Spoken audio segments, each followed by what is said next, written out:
Good evening, everyone. Hi, everyone.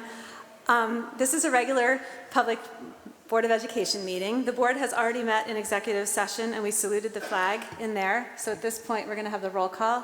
Please, Mr. McLaughlin.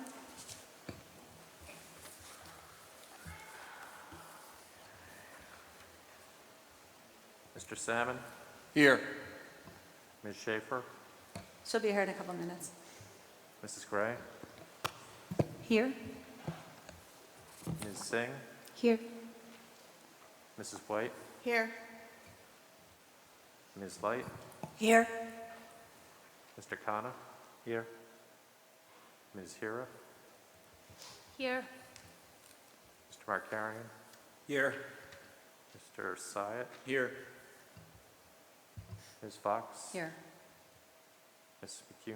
Here. Madam President? Thank you. I'm just going to quickly read the statement of public notice. I'm going to try to consolidate it a little bit because I know there's a lot of people here who are very excited to hear our presentation. So this is a regular meeting of the Board of Education that's been advertised as per the law. For those unable to attend in person, there are 2 live stream links of the meeting posted through the district website. They're both identical. One is simply backing up the other. We very much welcome input from the public. There are 2 times during the regular meeting that public is invited to speak. One time is early in the meeting before the board votes, when you can speak about any item that's listed on tonight's agenda. Towards the end of the meeting, there is another public forum to address any matter of public concern related to the schools. When you approach the microphone, please state your name and address. As a courtesy to individuals unable to attend our meetings in person, public comment may be made through Zoom. Interested individuals shall navigate to the district webpage and select Board of Education, followed by public comment to review the instructions, or click on the link in here. Public comments made in person will be processed first, then comments via Zoom.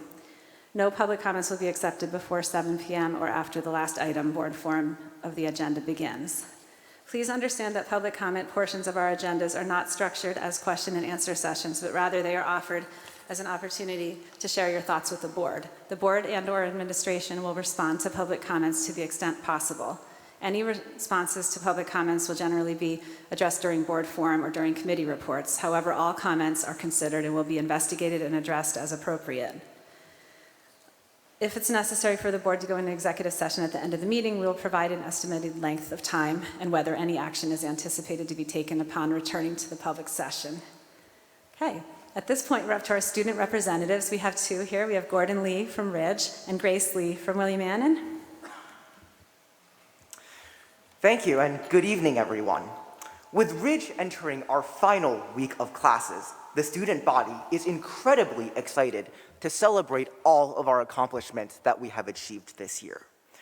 This year has not been easy by any stretch of the imagination. However, I am incredibly proud of all of the personal accomplishments that every student has achieved. Many of Ridge's clubs hosted their final meetings during these past 2 weeks, celebrating their year's work and the dedication of their members. Clubs are an integral part of Ridge student life, and Ridge thanks the clubs for furthering Ridge's diverse hobbies and interests, strengthening friendships, and most importantly, giving us a sense of community and belonging. The Ridge Forensics team is still busy as ever, hosting a Night Before Nationals showcase on May 26th. The team also competed at the National Catholic Forensics League tournament, with several team members entering final rounds. Ridge congratulates all of the team members, coaches, parents, and volunteers for a job well done. Ridge hosted its annual awards night on May 31st, recognizing some of Ridge's athletic and academic accomplishments among the junior and senior classes. This event is truly a fitting way to honor the students who have gone above and beyond in their schoolwork and extracurriculars. Ridge thanks the administration, secretaries, and all of the volunteers who made the ceremony possible. In the arts department, the Ridge Music Program hosted their annual spring band, orchestra, and chorus concerts. All of the ensembles performed incredibly advanced repertoire, showcasing not only the talent and effort of the students, but also the dedication and passion of the very talented ensemble directors. Ridge also hosted the RHS Art Show, displaying the hard work of the many talented Ridge artists, and I believe that the art show is still currently going on in our 2 gyms. Ridge extends a sincere thank you to the teachers, volunteers, and everyone working behind the scenes to make sure that these events run smoothly. The Ridge student government has concluded the election of new officers and is very proud to announce the results to the student body. I look forward to officially welcoming them into their positions tomorrow, and I am fully confident in their drive and ability to not only work within the school, but to also continue the productive conversations that this year's student government has had with all of you. As this is my final meeting as the student body representative, I'd like to take this moment to thank everyone on the board, as well as the community, for such a wonderful experience. Serving in this position has been an incredible honor, and I have met people and accomplished goals I never thought I would get to do as a student. I hope that you have found my reports to be as interesting and informative as I have found them to be exciting and enjoyable. I have no doubt that the next student body representative, Petra, will continue to represent Ridge to the very best of her ability. Thank you, everyone, and I wish all of you a happy, healthy, and safe summer.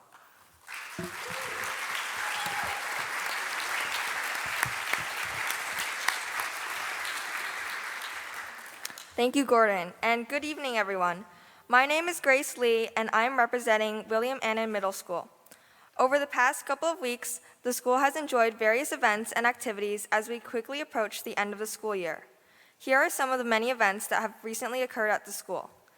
The Student Principal Advisory Council has been continuing to work hard on various aspects of the school. Members continue to provide students' perspectives on backpacks and dress code for the 2022-2023 school year. 2 members of the council recently met with the Parent Advisory Committee to give a presentation on these topics. The committee is currently discussing revising our mascot to be more representative of the diversity in our school.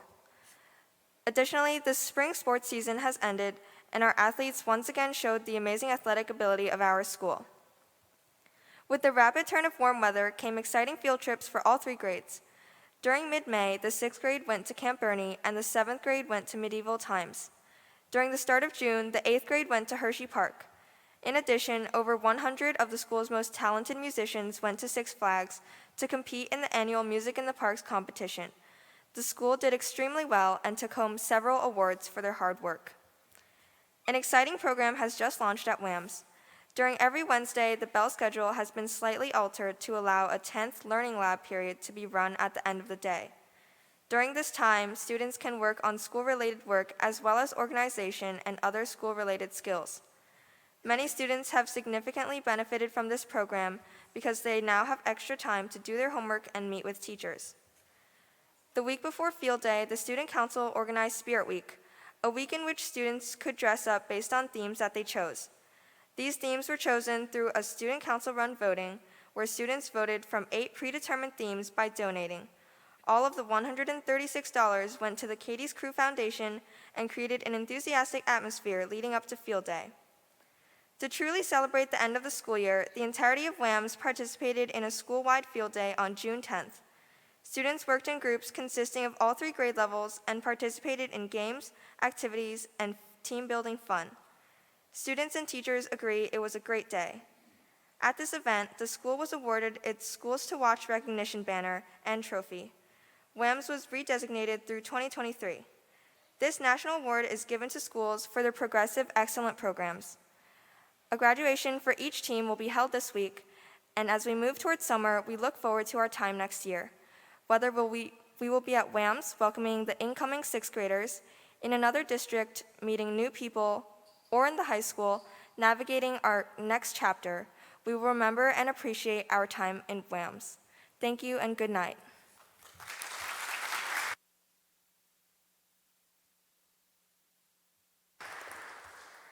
Thank you, Grace, and thank you, Gordon. It was a pleasure to have you both here. And Grace, thank you for coming to represent William Annan. We love hearing about all the different schools. And Gordon, you have been amazing this year. We've loved hearing your reports all year long, and we are confident that the student government is going to continue in your tradition going forward. Does anyone have any questions for either of the students? I just have one comment.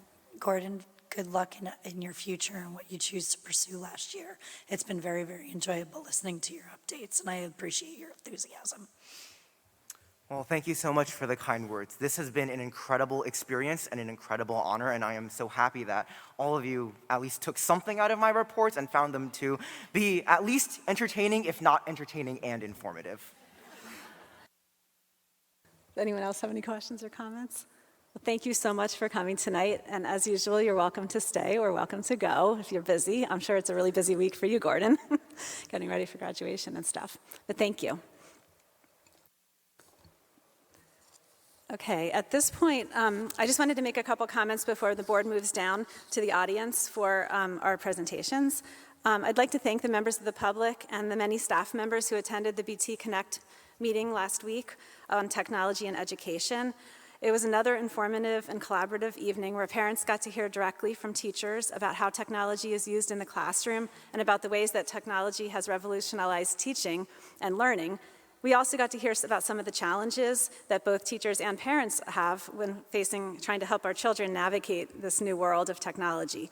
Parents and teachers expressed concerns and had lots of questions, but it was clear that we all want to work together collaboratively to do what's best for our students. I think, Mr. McCarty, you said an FAQ is going to be posted from that evening sometime shortly. So if you were there and you had questions that were unanswered or you wanted to see what was said at the meeting and you weren't there, you can check that out.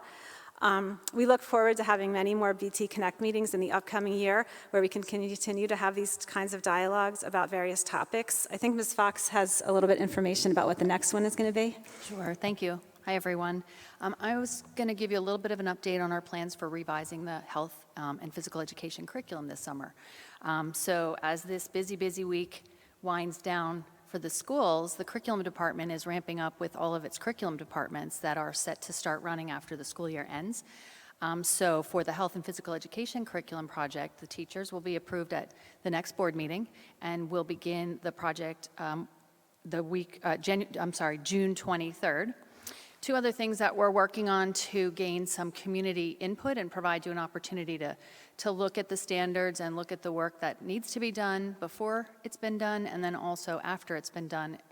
A survey will be sent out on or about June 24th with a website to share the resources and the information that you would need to really dive into that project and then provide your input on those standards at the outset of the project.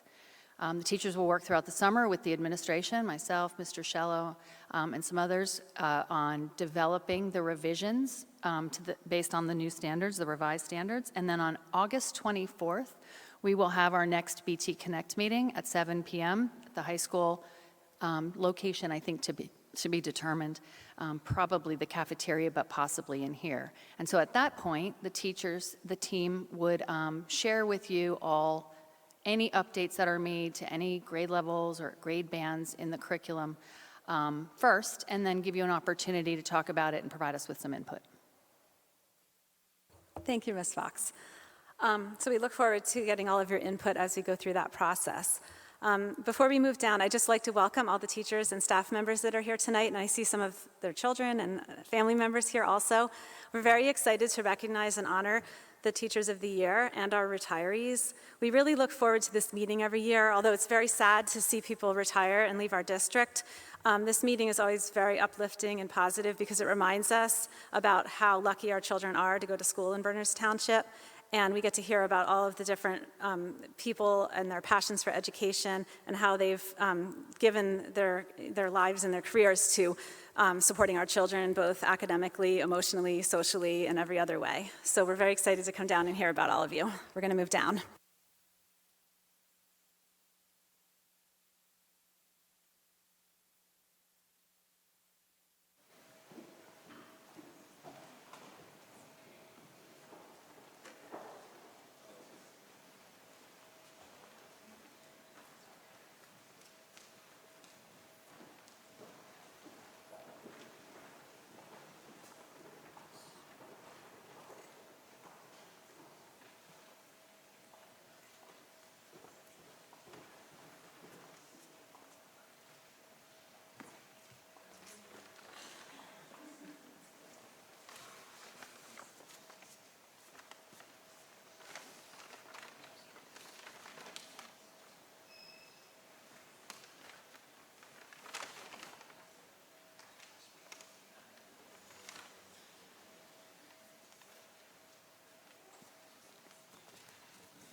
Okay, well, good evening, everyone. As our board president, Ms. McKeon, just shared, this is a special time for us.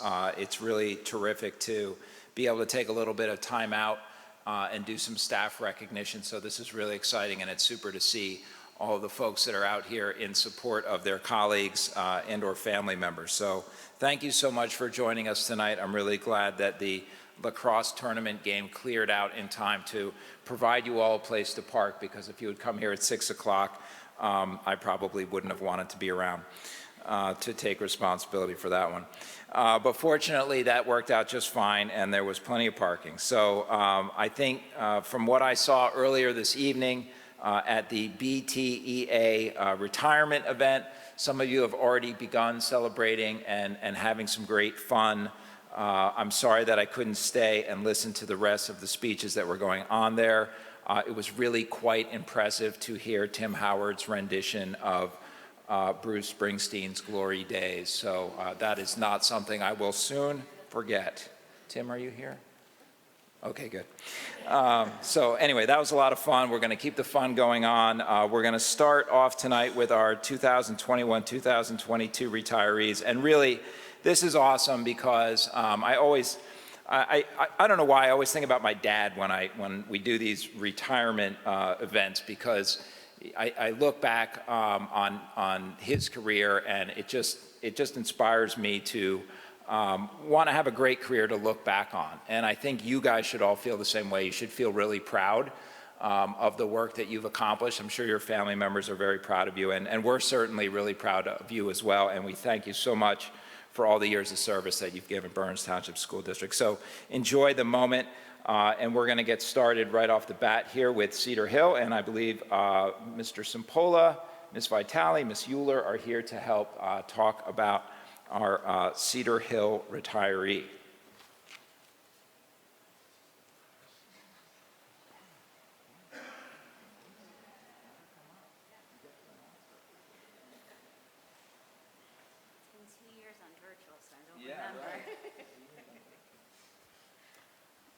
So I get the pleasure for Paul, Chrissy, and myself to talk about Linda Metcalf. So Linda grew up in Basking Ridge, and she herself attended Liberty Corner, Cedar Hill, William Annan, and graduated Ridge in 1984. She told me I could say 84, she wrote it for me. I'm just saying, I'm not putting out anything that she doesn't know. She graduated from the College of St. Elizabeth with a degree in education and special education. She worked at Cedar Hill for the past 6 to 7 years in Bernards Township as an instructional aide in our LLD self-contained program. At the beginning of her career, she worked for 20 years in several preschools in Somerset County and also in Hunterdon County. This was all while she was bringing up her 4 children of her own. Good job.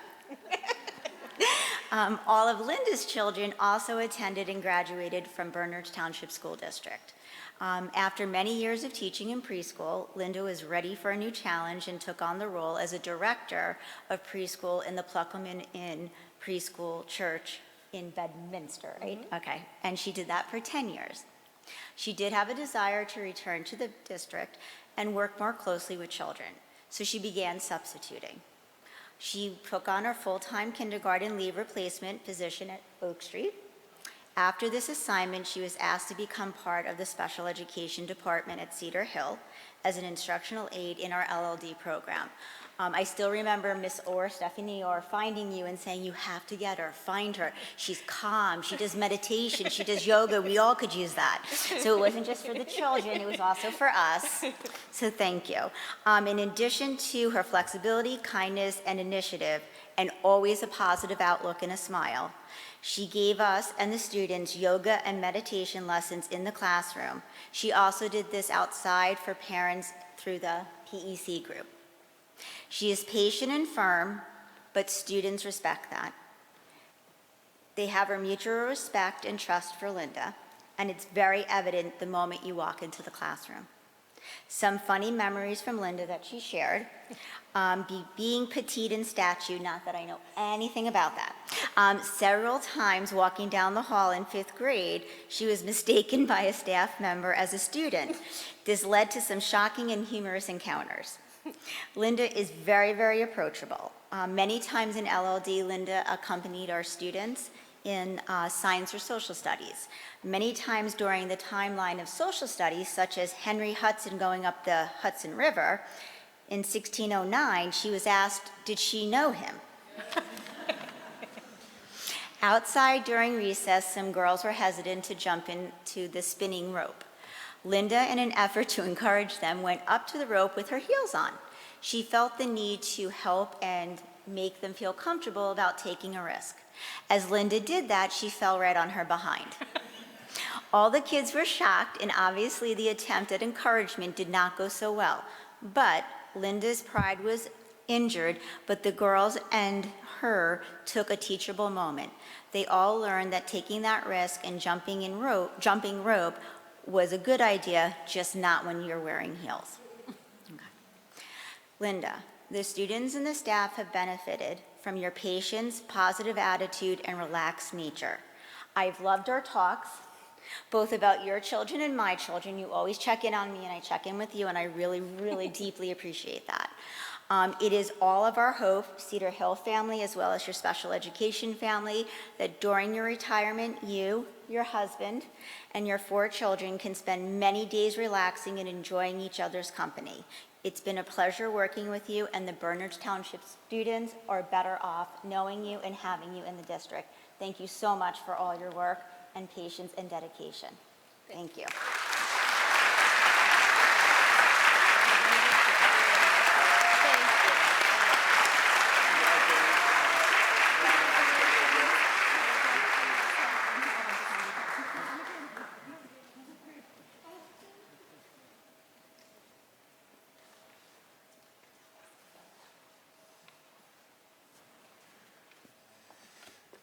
Okay, thanks, Lisa. Congratulations, Linda. Next up, Dr. Oliver is going to present on behalf of Liberty Corners retiree.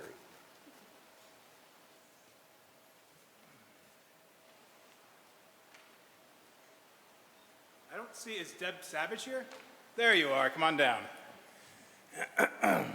Haven't seen you in a while.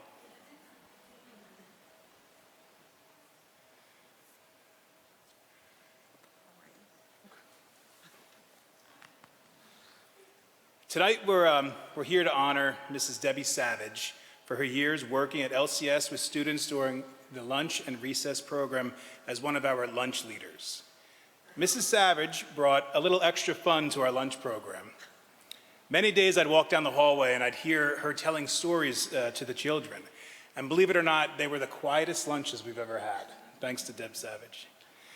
When thinking about what I wanted to write for tonight's speech, I thought the best thing to do would be to talk to some 5th grade students to get their perspectives of Mrs. Savage.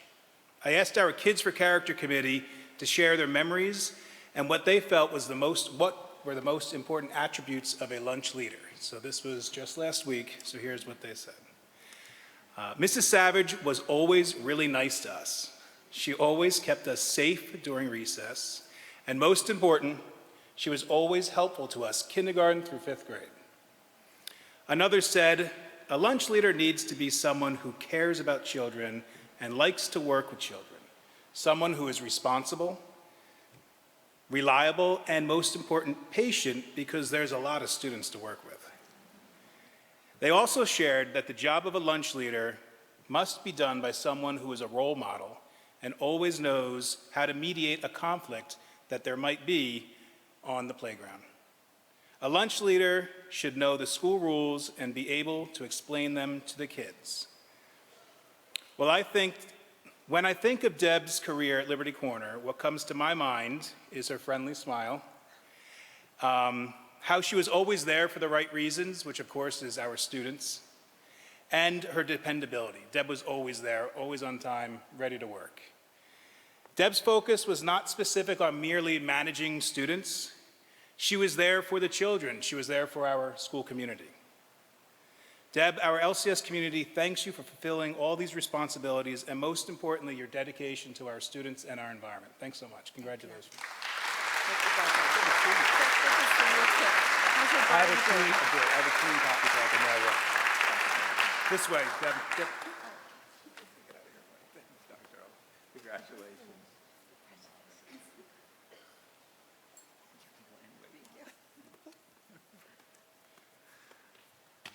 Okay, thanks, Dr. Oliver. Congratulations, Debbie. Next up, we have Joanne Hosany on behalf of Mount Prospect School.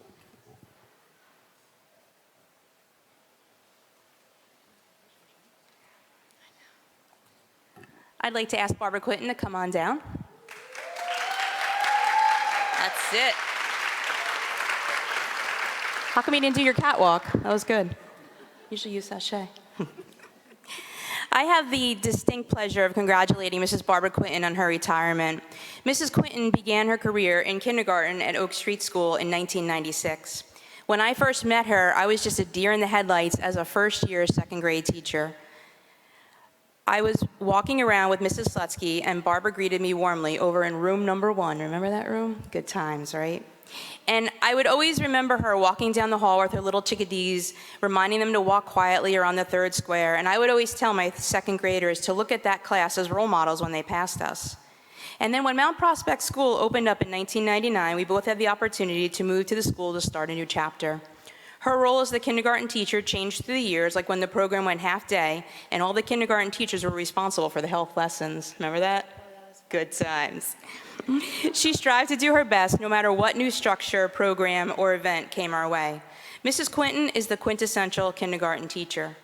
For over 25 years, Barbara worked with students in whole class, small group, or in a one-to-one setting. She worked carefully with staff and other building administration to implement so many programs for her students. Her professionalism and proactive approach to her duties were so greatly appreciated. Mrs. Quinton has shared her love for the environment throughout all subjects. She brought her own passions like gardening and quilting to the classroom. Her classroom has always been such a warm and inviting place. Mrs. Quinton taught students how to look beyond their own backyard and to strive to reach their potential in so many ways. Having worked with Mrs. Quinton as both a teacher and administrator, I can truly attest to her dedication to her craft. I'm gonna miss you, wow. Mrs. Quinton is the consummate storyteller and always has knowledge on so many subject areas. Her students were excited to see her every single day. Mrs. Quinton ran her class with high expectations and with a multitude of love. Her enthusiasm and her tireless work ethic were always made working with her a pleasure. She searched for everything that she could to make her students have fun and to learn. Mrs. Quinton always went above and beyond the expectations for the curriculum. A consummate problem solver, she always offered counsel to her colleagues. Also, she was a very active member in our school community. Most recently, she was a member of our literacy committee and our Read Across America events. She served as the grade level leader on our staff advisory team. She's always a willing participant in such things as the pep rally video and school spirit days, among other community building activities. She continued to grow professionally by attending staff college courses, and she played a vital role in our overall school community. She's a role model for everyone who encounters her. Her colleagues have said the following: fantastic, she has a great rapport with students, parents, and staff. I love her. She's an advocate for staff and students alike. She asked the tough questions, and boy, sometimes they were tough, but she always followed through. She's funny and charming, and we all love how she loves her dogs so much. Her enthusiasm, love, and passion for teaching is contagious. I always look forward to chatting with Barbara. Her quick wit and one-liners always left me smiling. I personally will always remember her connections to students and other teachers. Barbara is always the person who you know would come through for you no matter what. She was never afraid to be honest or to speak from her heart. I have learned many lessons from Barbara, and I am utterly thankful to call her my colleague, but most of all my friend. Barbara is the kind of person I would entrust my own kids to. Her structured and gentle nature is the perfect fit for students of this age. Mrs. Quinton, I'm going to miss you very, very, very much. We have gone a long time together, and you always made me smile and laugh, and I wish you the best on retirement. Come back and visit. Congratulations.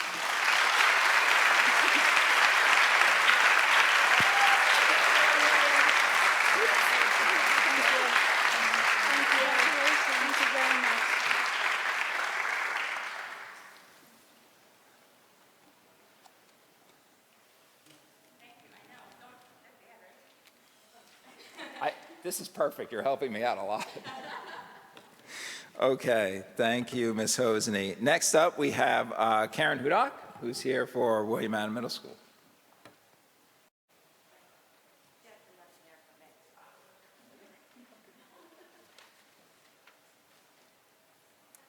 I am fortunate or unfortunate to have two retirees, so I'm going to call up Mary now first. Mary.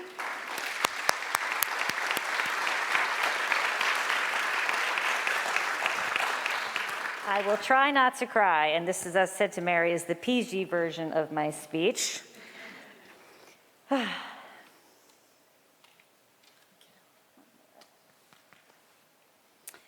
So Mary Nail began her career at William Manning School in 1987 when she was hired by then Principal Joan Tonarelli to be the principal's secretary.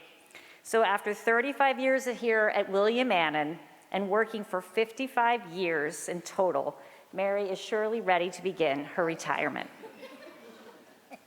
And me for the last 20, so for sure. Mary graduated high school in 1966 and attended Berkeley Secretarial School. And after graduating Berkeley Secretary School in 1967, her first job was secretary to the comptroller of Nomco Chemical Company in Newark, New Jersey.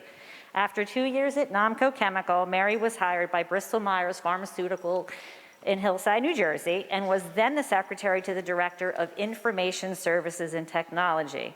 Before 2 years before moving to research and developing as the secretary to the Director of Pharmaceuticals, where she was there for 11 years.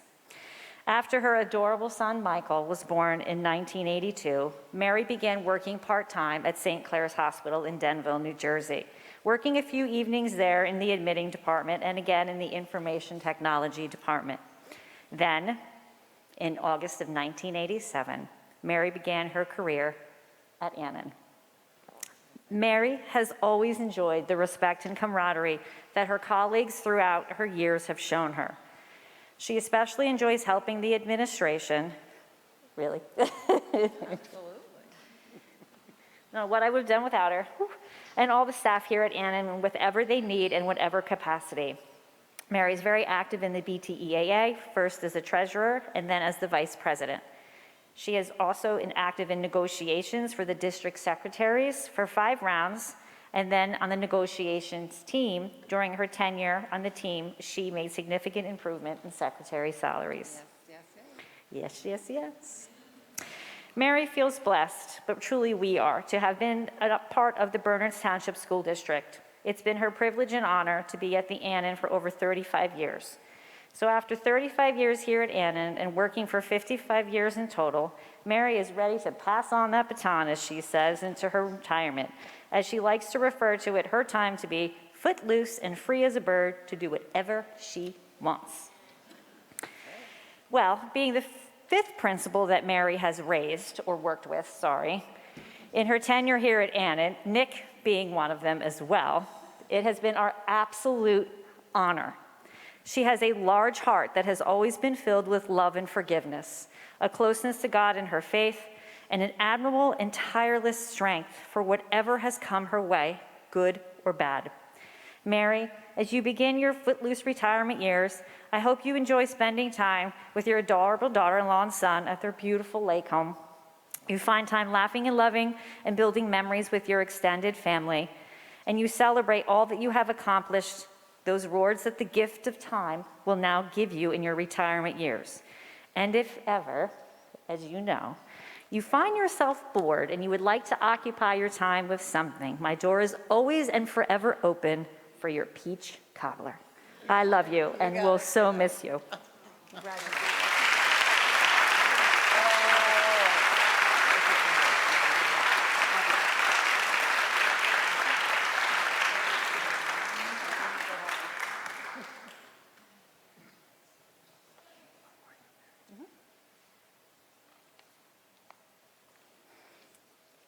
And we're going to do Mary Henry, who is also retiring from William Annan at this time.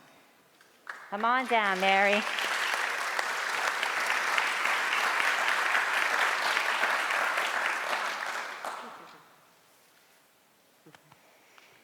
Mary has worked in Bernards Township School District teaching 7th grade mathematics for the last 20 years of her 31-year career in education.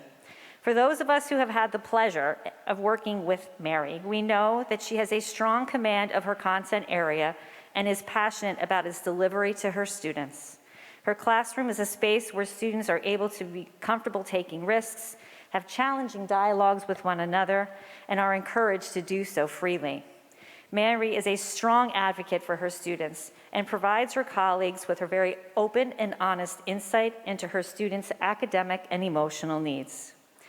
After Mary received her undergraduate degree in mathematics education, she worked for 2 years as a 7th grade math and 9th grade algebra teacher at the Maplewood Junior High School. Following that, Mary taught 8th grade math and algebra at Chatham Borough Middle School for 4 years, and while at Chatham, she served as the chairman of the mathematics department. Mary temporarily stepped away from the teaching profession for 10 years in order to stay home and raise her beautiful children. As her children started to enter their school years, Mary started to consider rejoining the profession and was asked by a local private school to teach mathematics. She spent an additional 5 years at this private school teaching pre-algebra and algebra to the 7th and 8th graders and found that she's back where she wanted to be, in the classroom. Mary began looking for public school positions and was fortunate, or I should say we were fortunate, that she found her way into the 7th grade math teacher opening at Basking Ridge at William Andon Middle School. She had shared with me that she was a little intimidated at the time because then Principal Joan Tonarelli had interviewed her, and she heard that she ran a really tight ship. Joan handed Mary a book, some overhead markers, and a few transparencies, and told her, "You have an hour. Get prepared to teach 7th grade math." Mary vividly remembers walking into that classroom, turning around, seeing Joan, Nick, Marianne Colombo, and Pat Gambino sitting in the back of that room. Pretty intimidating group of individuals. So she said, she took a deep breath, and she knew that she was just going to show them that her love and her passion for students was there, and that would guide her through. Well, Mary, Nick, thank you, Marion, and Joan, and Pat knew that she needed to be a member of our Wamps family, and they hired her. Mary has been fortunate to spend the last 31 years of her career working in a profession that she truly loves. She has shared that she's so lucky to have worked with her wonderful coworkers, her 4 fantastic math supervisors, as well as her 4 supportive principals during her time here at Bernards Township. She was also able to earn her master's in middle school mathematics, which was a goal of hers that she held. Mary, as you get ready to begin your retirement, I wish you nothing but the best. Your love for your profession was eminent in every lesson that you created, every interaction you had with students, parents, and colleagues. And I know that that love you have for your family runs very deeply in your heart. Just like you stepped away from your time in education at Chatham to begin a family and raise your children, it's now that time again. However, this time you are stepping away to not raise your children, but to continue to grow and build your legacy with your beautiful 5 grandchildren, who I know are on top of your retirement bucket list to spend time with. So as you enter this next phase of your journey, Mary, I wish you nothing but the best and know that we will truly miss you. Congratulations.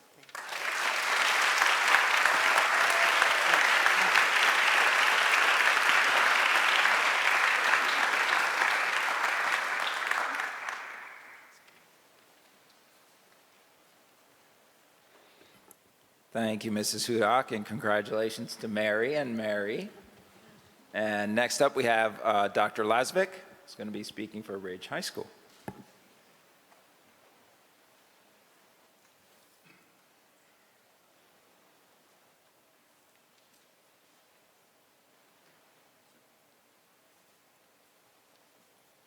Good evening, everyone, and congratulations. I have the honor to talk about 2 of our distinguished teachers who unfortunately will be leaving us this year. Mr. Brum, would you join me, please?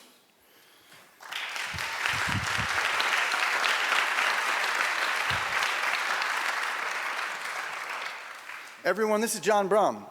He's been a teacher here at Ridge High School for the past 16 years, teaching different levels of biology and environmental science. And he has had an indelible impact on our students, our staff, and the larger community, whether a struggling 9th grader, a high-achieving 12th grader, or anything in between. Mr. Brum was always able to establish a connection and meet the needs of any student who walked into his classroom. Prior to coming to education, Mr. Brum had a successful career in the corporate world, and his experiences and achievements shape his classroom management and his instructional approach, enabling him to provide the real-world experiences for which he is known and celebrated by his students. The senior internship program here at Ridge was advocated for and spearheaded by Mr. Brum. This endeavor required an immense amount of work on his part, and he happily endured this out of his desire to provide something new, unique, and meaningful to Ridge, and it is certainly part of his legacy that will live on beyond his career and time with us. Mr. Brum so valued his position at Ridge High School that while his home here in Basking Ridge was being built, he commuted from Connecticut and back daily to make sure he could serve the students here at Ridge High School. For the past several years, he has routinely been the first person into the building and the last person out each day, including routinely coming over in the summer to update his classroom and instructional materials. And Mr. Brum was one of the teachers that I got to know best most quickly when I started here just short of 2 years ago, because he is literally at everything. If it involves our students, competitions, performances, proms, graduations, you name it, Mr. Brum is always there supporting them. In the words of his students, these are their actual words. Mr. Brum is, from one student, such a passionate teacher. He taught me so much while being such a kind and caring guy. He was extremely helpful as both a teacher and a mentor, and always was interested in what we were doing as students. Another student said, Mr. Brum is a wise soul with a comedic edge. And that makes him an extremely affable figure. In particular, he provides a wealth of advice to his students that will help them for years to come. I know I will certainly use his advice in my life moving forward. Another student said, Mr. Brum has told us before about his previous work experiences, but what stuck with me was the fact that after all of these different jobs, he chose to be a teacher at Ridge High School. He truly cares for our world's future and the students here who are working to change it. All of our projects included some kind of futuristic aspect where he taught us what we can do to help our earth and each other. His kindness and compassion for others will forever stick with me, and I hope that one day I am even half as passionate about my job, Mr. Brum, as you have been for yours. And finally, one student concluded his remarks by saying, I wish Mr. Brum the very best in his retirement, as I know he will continue making the world a better place. Mr. Brum, there are certain things you are permitted to do in retirement. This comes from your colleagues. You can travel, feel free to relax in your Adirondack chairs with umbrella drinks. You can bike, ski, and ice skate, and attend the many awesome after-school events at RHS, not as an employee, but as a beloved and caring member of the community. What you are not permitted to do in retirement: sneak back into RHS and mask yourself as a teacher, rejoin a competitive full-contact hockey league, and come out of retirement to go anywhere other than Ridge. Mr. Brum, you are a master of your material and a consummate student of the art of teaching, but as you heard from your students, it is your most important quality, which your students have labeled both your caring and your kindness. We are grateful for the time we have had with you, Mr. Brum, and we wish you all the best as you continue your journey. Congratulations.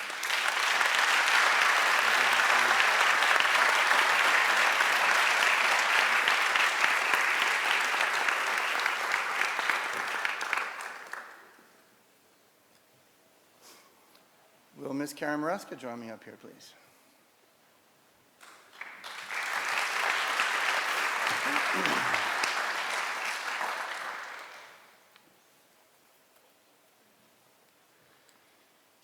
Again, I've had only the honor to know these teachers for a short amount of time, so I reached out for help to understand. Ms. Maresca has been teaching here for 19 years. Courses including government and economics, current issues, and sociology. In the words of her colleagues and her students, she has impacted countless lives and become an integral and respected member of her department and our larger team. Prior to coming to education, Ms. Maresca was in private industry, most specifically in fashion. In fact, she has served for quite a while as the de facto fashion advisor for our social studies teachers, those of whom are now worried what they are going to do without your comments and critiques and help each day moving forward. In the words of Ms. Maresca's students, Ms. Maresca is a pretty cool teacher. She's passionate about teaching us about our world, wanting us to be informed and educated and to get involved. The projects we did were always fun and allowed me to learn more about current issues that I found important and others I didn't know anything about. She always pushed us to understand more about the world around us, and in doing so, more about ourselves. Another student said, I am very glad I decided to take this class, and that's only because I got to have Ms. Maresca as my teacher. There was never a dull day in her class. She taught us how to be tolerant of everyone's varying opinions, certainly something we all need to learn. Another student mentioned that Ms. Mareska's passion and interest, which she brings to teaching every day, is unmatched. And she always makes class more interesting for all of us, challenging us to think more and more of ourselves. And finally, I'll miss Mrs. Mareska so much. She has changed me in ways I can't even describe. I hope she enjoys her retirement. Ms. Mareska, you are passionate about helping others learn to listen, find their passions, see the importance of being engaged, and, as I have witnessed, inspire those around you to become engaged in the world in positive, meaningful, and impactful ways. We will never be able to replace the energy and the drive that you bring to us. We certainly will miss you, and we wish you all the best in your journey. Congratulations.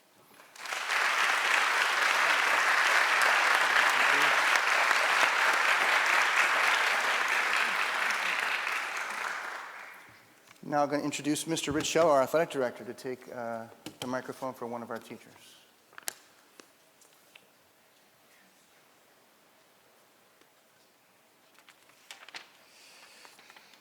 Good evening, and pardon my disheveled appearance, but I was out there at that lacrosse game that caused the little traffic issues out there. It was a little warm, so I was scrambling to get here after closing up, and here we are. So I'd like to invite my good friend and colleague, Bill Tracy.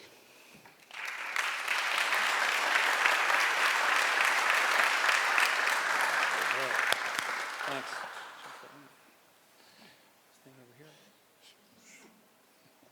Why so close? That's a joke from his banquets. Glory days, huh? He did a great job. American Idol is next. There you go. All right, so Bill Tracy has taught health and physical education at Ridge High School for the past 13 years. In total, Bill has served as an educator for 29 years, including his stints at Perth Amboy, Westfield, and Livingston High Schools. Bill has been a highly successful head football coach for 22 years, including his 11 at Ridge and the prior 11 at Livingston High School, where he won sectional championships at both schools. As a person, teacher, and coach, Bill has always demonstrated the highest degree of personal integrity and ethical professionalism. He has a friendly and positive personality, which has enabled him to be well respected by his colleagues and an excellent mentor and role model to the students that he leads. As the head football coach at Ridge, Bill has had a profound impact on many of our students. While leading the Red Devils, the team was a regular participant in the playoffs, winning a Group 4 section championship in 2013 with a perfect 13-0 record. On multiple occasions, Bill was named Coach of the Year, including the New Jersey State Coach of the Year award.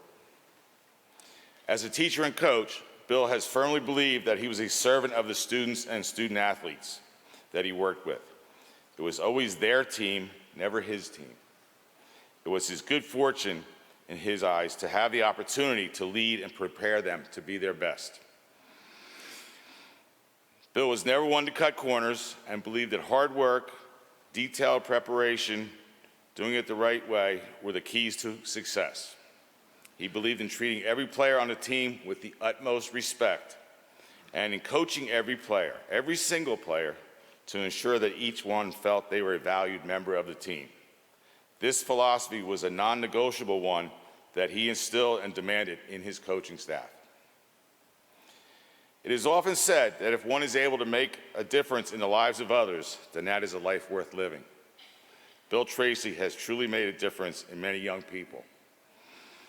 Bill will continue to live a life worth living as he moves on to his next challenge as a teacher and head football coach at St. Joseph's High School in Metuchen.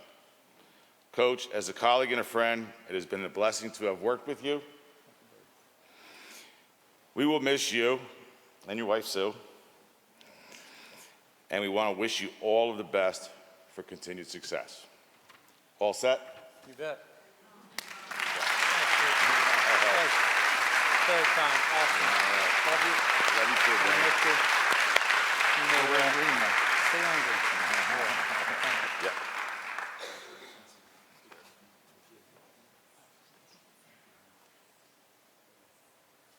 Thank you. Sit over here. Thanks, buddy.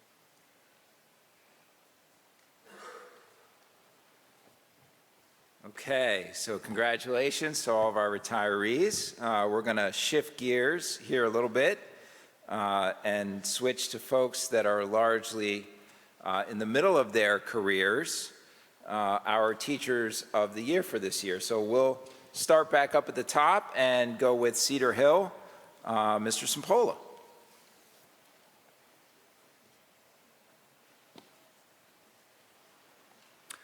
Emily Jones.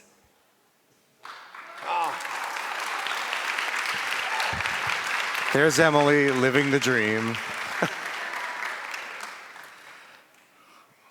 I was going to tell that Emily was dressed as a giant panda today, trying to get the last couple books turned in. I'll do anything. Every day it's a new adventure what I'm going to see her dressed as or looking like to get those books back in. Oh, there you go. Tomorrow's a donut, in case you're curious. And what's the nifty? Do not forget your books. Oh. All right. And that is why she is our Teacher of the Year. I don't even really have to say anything, but I will. Mrs. Emily Jones is an exceptional educator. She goes beyond her prescribed job description to assist students, colleagues, and administrators in a myriad of ways. Mrs. Jones's lessons are highly effectively planned and executed. She focuses on high-interest topics and to bring the learning concepts to life. Her students are engaged and participate throughout her lessons as she brings the magic of books and other media materials to life for her students.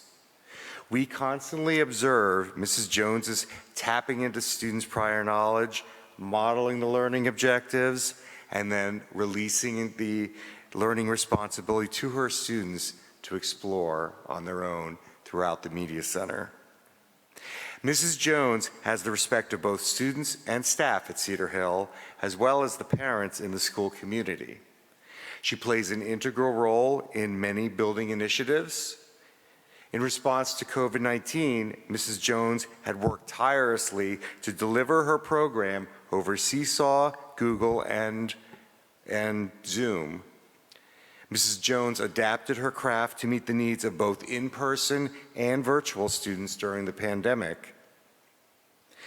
Emily Jones has a solid sense of her students' needs, as evidenced by her interactions and personalized assistance on a regular basis to over 500 students at Cedar Hill. She is passionate about the media program and is an obvious content expert.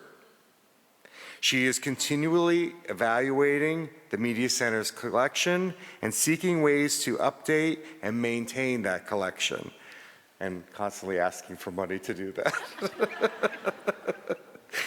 This past year, Mrs. Jones expanded her breadth of pedagogical influence as she assumed a more complex role, co-teaching a new media technology enrichment program, also known as Quest.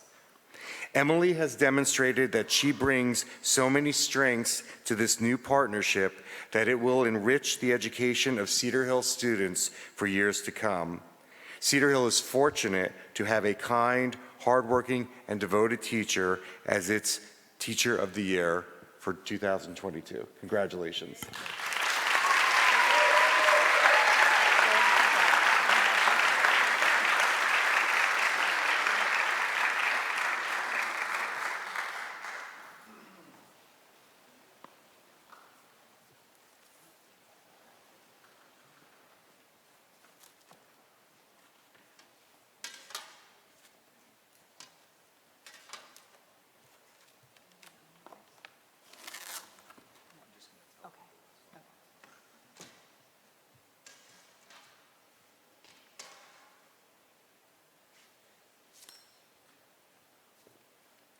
Okay, so our retirees are traditionally gifted a present from the Board of Education, which you probably saw Ms. McKeon doing with each of our retirees. For our Teachers of the Year, they get a designated parking space right up near the entrance of the school, which goes a long way on a daily basis, believe me. So I'm sure they'll be excited to have that. And I would just ask for our Teachers of the Year if you could stick around as we transition after going through our Teacher of the Year recognition. I want to capture a quick photo of you with your new parking place signs, but I'll hang on to them so you don't have to carry them around. They have that kind of metal sharp edge. So if you could stay for a second. With that, we're going to move right on to Liberty Corner, and Dr. Oliver's here to recognize our Teacher of the Year from Liberty Corner.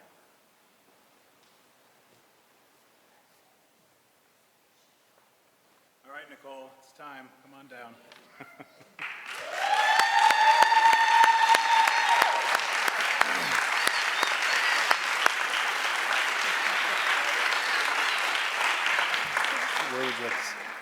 Everybody stands over here. You're right, that's perfect. LCS's Teacher of the Year is Mrs. Nicole Williams. Mrs. Williams is more than a teacher of children at LCS. She is also a teacher of teachers and has become a valued member of the LCS community. Nicole is finishing her 5th year at LCS and has been breaking down the "I'm not a math person" persona, which I think I said in your interview. Over the years, Nicole has shown to always be willing and excited to assist teachers further develop their knowledge of mathematics instruction. Teachers have gone to her countless times, and she offers a plethora of resources. She has such a great background in math and truly understands the fundamental needs of students. But she is also a lifelong learner and continues her own college pursuit. She is currently in a master's program to stay on top of the best practices. Our staff is lucky to have such a knowledgeable math specialist. While her official role or title is that she is an instructional support teacher, she really is a math specialist in so many ways. When thinking about what I wanted to write about Nicole, her personality is what really first comes to mind to me. She is full of energy, she has a true passion for mathematics instruction, and she is one of the most selfless individuals I know. During her time working at LCS, Nicole has become a true asset to our students, our parents, and her colleagues. She is credited for increasing focus and dialogue on mathematics at the individual and grade level basis. One teacher wrote about Nicole, "She is always willing to provide resources to help any student in my classroom. What stands out most about Nicole is her sincere desire to help us as educators increase our understanding and ability to be the most effective mathematics teachers we can be." Pam Lawrence and I nominated Nicole this year for the Presidential Awards for Excellence in Mathematics and Science Teaching. And I'm pleased to share with all of you that she has been selected as New Jersey's finalist, and her application has moved on to the national level. We're eager to hear about the results of this award because we truly believe that she deserves this level of recognition. Mrs. Williams shared what her proudest accomplishments were for this school year. "I'm most proud of the algebraic reasoning I did this year for our community of students. I feel I have a clear vision of the type of thinking students need in order to do and be successful at the higher levels of mathematics. I'm also really proud of the community of mathematicians I helped to create with the accelerated math students. I'm also very proud of being nominated and selected as a state finalist for New Jersey in the Presidential Award for Excellence in Mathematics and Science Teaching, as well as being named the Teacher of the Year for Liberty Corner School. These accolades are very exciting to me, and I'm very grateful for the recognition." Nicole is not somebody who really looks or achieves to stand in the limelight, but she most definitely deserves this attention, and I could not be more proud to work and learn from a person like you. Congratulations.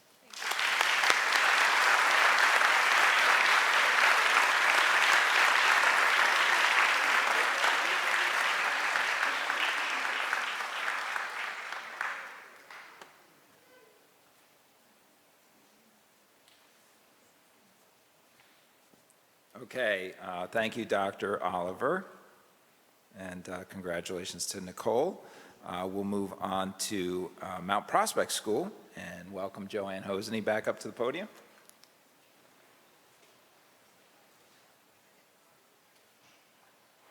Ms. Jakubowski, please grace us with your presence. Woohoo! That's it.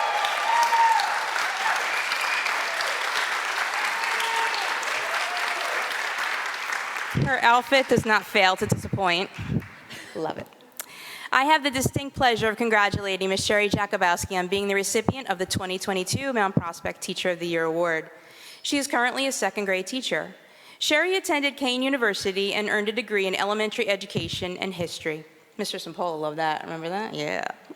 She then acquired 2 master's degrees in American Studies and Curriculum and Instruction. She was a first grade teacher at another district prior to joining MPS.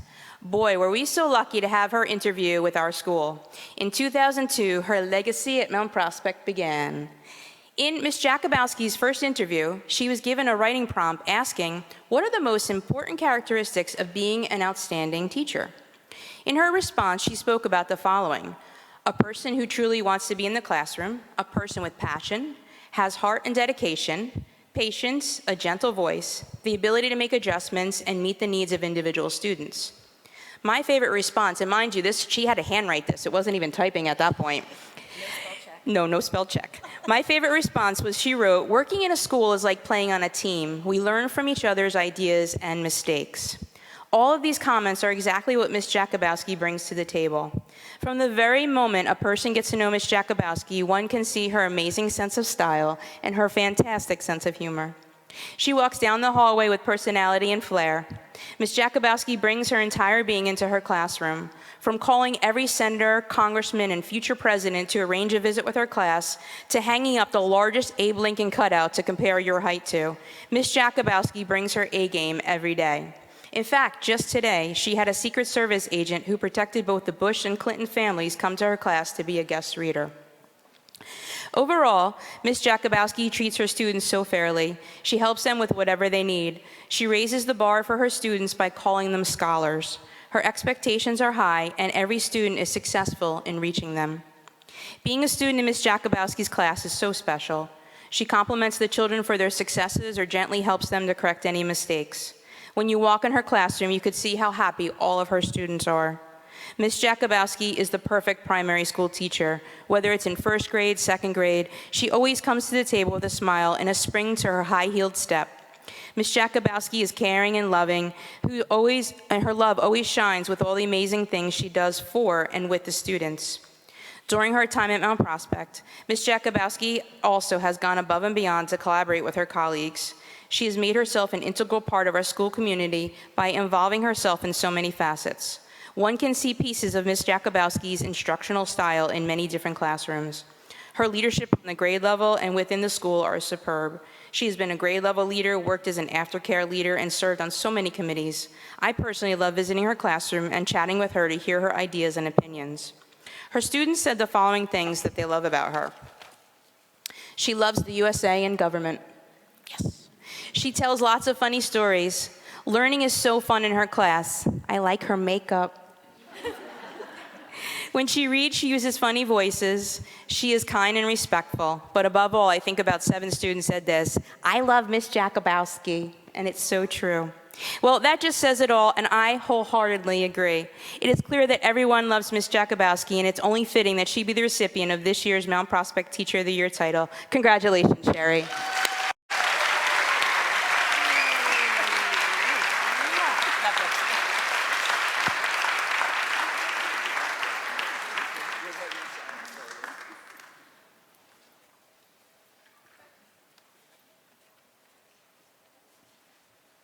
All right. I told you this was going to be fun. Next up, Ms. Foley for Oak Street School.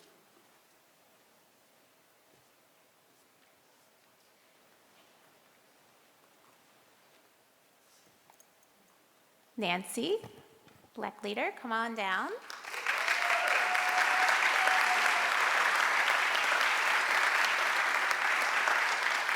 You're not winning a car, but I do have a parking spot, so that's good.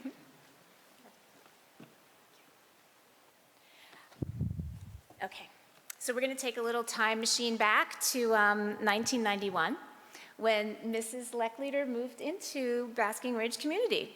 She stayed at home with her children and they attended Cedar Hill, Wamps, and Ridge. But then, 17 years ago, in 2005, Nancy became a part of the Oak Street school staff.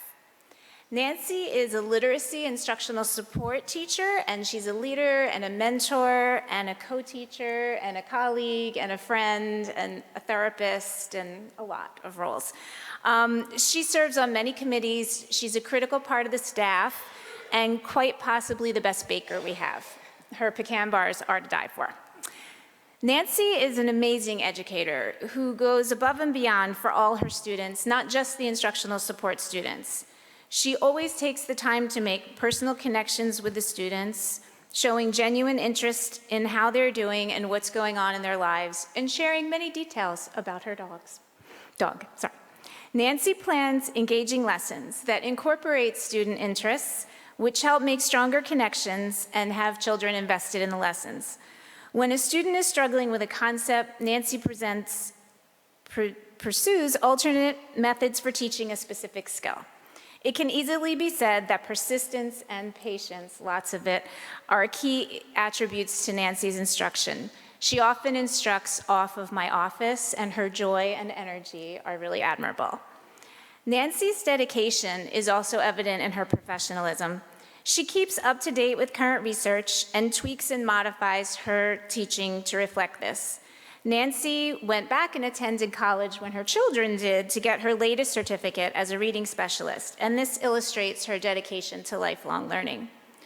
Nancy is a team player. She shares what she learns with her colleagues and always offers multiple strategies and solutions to help students and maintain their love of literacy.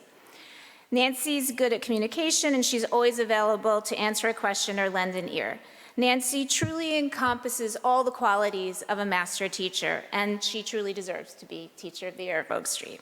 It is because of this dedication, work ethic, and connection to both students and staff that I'm very proud to honor Nancy Leckleader as Oak Street School's 2002 Teacher of the Year.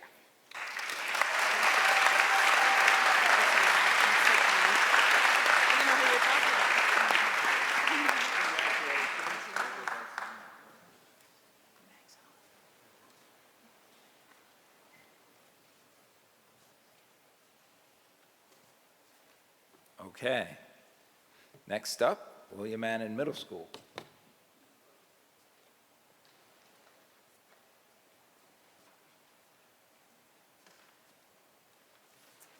Can I have Ivana Panacea please join me up front as Panacea?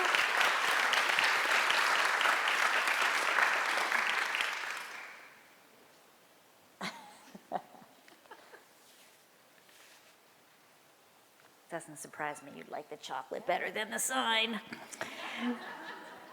We're in good hands. This year's Wamps Teacher of the Year is Ivana Panacea. Ivana has been a member of the Wamps family for the past 11 years. She joined our very gifted 7th grade science team, and she quickly branched out beyond the walls of her classroom to make Wamps a truly better place for us all.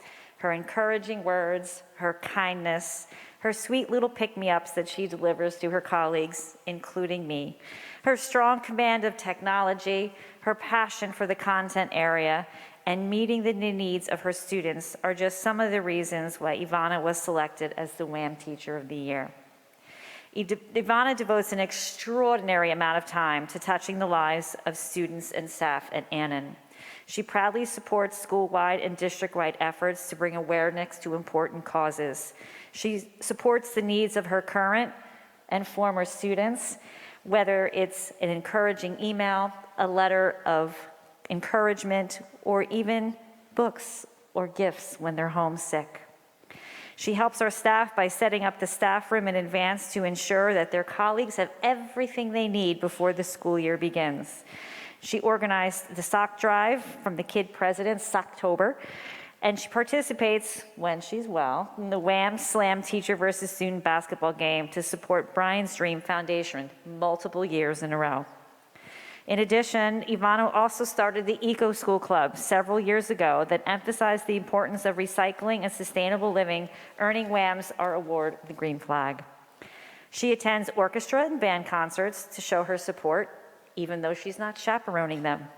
She attends other events that students participate in when she's not busy running around chasing her son.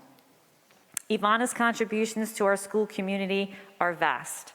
Some of the other activities or committees, which there are numerous ones, that she participates in are, she's the co-writer and author of our weekly newsletter, member of our SIP committee, our climate and culture group working with the University of St. Elizabeth.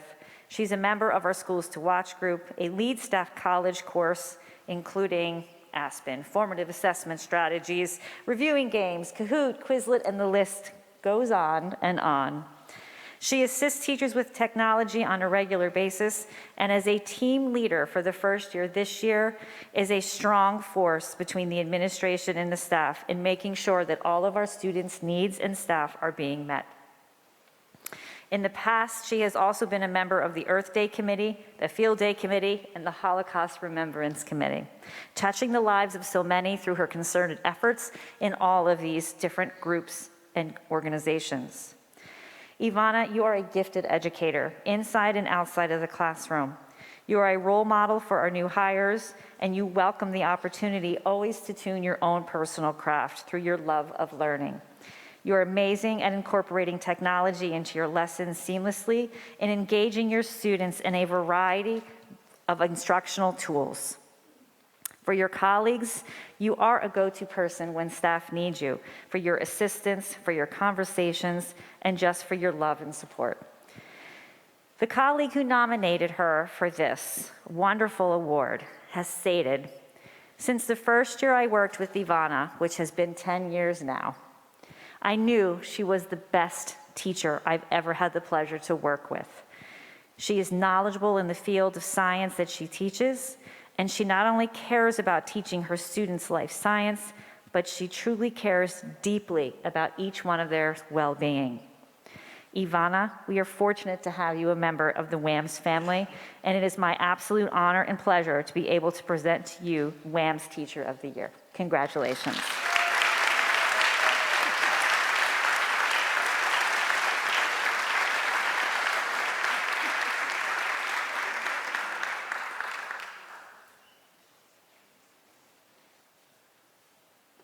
Okay, last but not least, Dr. Lazovic is back.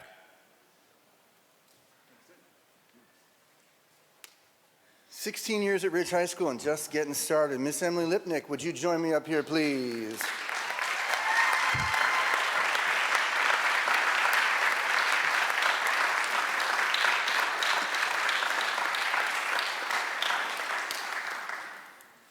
Yet another true lover of the spotlight. Ladies and gentlemen, in the words of her nominator, starting off with our Teacher of the Year, Ms. Lipnick values collaboration with her colleagues, but more importantly, strives to put her students at the center of her classroom, regardless of what else is going on. Her classroom is an epicenter of fun. Who wouldn't want to be in her classroom? She integrates technology, pop culture, and snazzy presentations into each of her lessons. I had to use this language again. She advocates for her fellow staff members on FAC and the district PEC committees. She's taught countless staff college courses and has served as an unofficial mentor for the members of her department and beyond. Within the school, Emily is someone who just enjoys helping. That goes beyond our school. I learned this about her, but she volunteers with a local women's-led organization dedicated simply to promoting kindness across the community. This speaks volumes of who she is as a person and as a professional. Just this year, I had received an email from a parent of one of our students who was bowled over because she received a phone call from Miss Lipnick simply to convey how wonderful her child was and what wonderful things she was doing in class. Sad that they were surprised, but Miss Lipnick, you've made an impression. I want to quote this language as well. One of our other colleagues said that she packs more incredible goodness into each day than is humanly possible in any 24-hour span. Ms. Lipnick, I want to share with you some of the things that your students said about you, demonstrating the flowery writing techniques you've taught them. Yes? I can't, yeah, I can't read the first one. No, I'm kidding. Ms. Lipnick put up with a lot from us, but she always balanced working hard and having a good time. We always knew she was in our corner and that we could have fun with her and still learn. Ms. Lipnick has been a truly wonderful teacher. She has taught us so many things, so often despite our best efforts. Miss Lipnick, I can't believe how you've engaged us in so many interesting discussions on books like The Scarlet Letter and The Great Gatsby. Who knew? Another student said, Miss Lipnick may be hard on us, but she's only that way to help us learn and improve. Another student said, Miss Lipnick helped me move my focus from grades to actually learning how to write properly and effectively with passion, purpose, and power. I have definitely become a better writer in her class, and I know I will use these skills for the rest of my life. One final student said, I can't put into words what she's meant to me. Thank you so much, Mrs. Lipnick. You certainly deserve to be the Teacher of the Year. I have to, sorry. Yeah, go ahead, please, go ahead. So often, great teaching is not reacting the way everyone else would react in a situation so that you can teach your students a lesson they would not learn anyplace else. And to find people who can do that under the constant pressures that we face is truly something special. And just this past week, I was involved in a conversation with Miss Lipnick, yes, right, in a conversation with Miss Lipnick where I will tell you that not only her caring, but her power, her energy, but her control and her true care for the students came through to the point where so many people would have cut bait, would have given up and thrown in the towel. She absolutely refused to give up on a specific student. And I do believe that because of that, this student is going to be so much better for himself and for all of us. In my short time here, I have come to respect and appreciate the person that is standing before you. Her creativity and honesty know no bounds, and she has never hesitated to tell me things straight. And so, as I said earlier in the year, Ms. Lipnick, I'm thrilled to be able to tell it to you straight. You are a Teacher of the Year. Congratulations.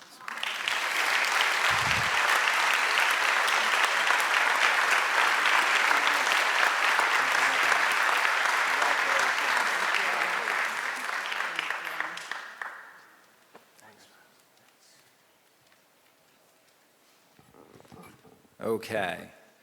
So thank you to all of our administrators for working so hard to honor our Teachers of the Year and our retirees. Congratulations again to you all, our retirees, our Teachers of the Year, and their family and friends. What we would like to do is have a little bit of a transition.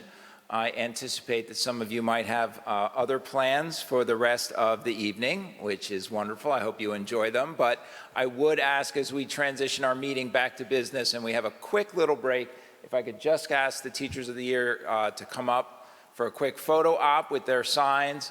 We'll do that and we'll get on with the rest of our business. Thank you again for coming tonight. Really appreciate it.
Okay, we're going to resume our regular meeting at this point. Okay, we are up to the superintendent's report. There are 2 items. Would someone like to make a motion for those items? Mr. Salmon and Mrs. Gray seconded. Could we have a roll call, please, Mr. McLaughlin? Mr. Salmon, Yes. Ms. Schaefer, Yes. Mrs. Gray, Yes. Ms. Singh, Yes. Mrs. White, Yes. Ms. Light, Yes. Mr. Khanna, Yes. Ms. Hira, Yes. Mrs. McCune, Yes. Madam President. Thank you. So we had just approved the memorandum of agreement with the BTEA, and I would just like to make a couple comments. I'd like to thank the members of the BTEA and the Board of Education and administrators that worked on the negotiation teams. Thank you to Mr. Salmon for leading negotiations this year, and to Ms. Hira and Mrs. White for your hours of work and your support during negotiations. Thank you to Mr. Syed, Mr. Markarian, Ms. Fox, and Mr. McLaughlin, as well as the other administrators who stepped in as needed for feedback on various issues. And most of all, thank you to the BTEA for, again, making us a district that's the exception to the norm. And I think Mr. Salmon wanted to chime in. Yes, thank you. I obviously echo Ms. McKeon's thanks to the BOE negotiations team and our administrators for their time and efforts over the last several months.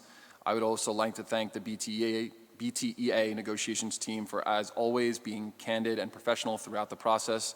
We are extremely fortunate to have such an exceptional staff in Basking Ridge, and I hope they feel recognized as such. Okay, and I think Mr. Markarian had a couple comments for superintendent's report. Yes, thank you. So obviously, this is June 13th, the last full week of school. On Thursday and Friday, we have graduations at William Annan and Ridge High School, respectively. So I just wanted to congratulate all of our graduates and their families, as students are going to be transitioning from one school or grade level to the next, and in some cases on to bigger and better things outside of Ridge High School in our school district, whether it be at college or another endeavor. So I just want to congratulate families. It's a very exciting time, a really exciting week for a lot of people as pages get turned and new chapters begin. So congratulations to all of our students and their families. And I just wanted to give a shout out as well to our staff. It's been a bit of a challenging year. Fortunately, moving back to a more normal environment overall, but we've certainly had our bumps in the roads and just sort of the added work that we've all endured in the community and in the nation, obviously, as we have kind of come out of the pandemic situation. And I just want to recognize the work of all of the staff and really the families and the community. It's been a little bit of an added stressor, and I think things have been getting much better. I really wanted to recognize all of the efforts for normalcy that took place this spring. The Ridge Gives Back Day of Service here was an example of that, really getting everybody out involved in the community. Doing acts of service was really pretty special to accomplish for an entire school. But more than that, we've had kind of our normal end-of-the-year activities, and that's been great to see as well. Despite the challenges of trying to get transportation set up for some of these things, we've been able to make it happen. And we have to thank our business office and our transportation folks, both Janet Labaska, as well as the folks that help us at Del Val, because we had a lot of challenges with all the different year-end trips and Ridge Gives Back events in making the transportation happen. So big shout out of thank you for those folks. And I heard Gordon actually recognize the award that the middle school got in their redesignation as a school to watch just last week. So that was pretty special as well. So a lot of accolades for families and students and staff, and I just wanted to take an opportunity to give everybody a shout out and a congratulations, given that it's the last week of school for students. So thanks to all of our staff and administration and to the board for their hard work this year. So thanks, everybody. Thank you, Mr. Markarian. At this point, we're up to public comment on agenda items. If you have a comment on something that's on the agenda tonight, please state in your name and address when you come up to the microphone, and you can sign in on the clipboard after you speak.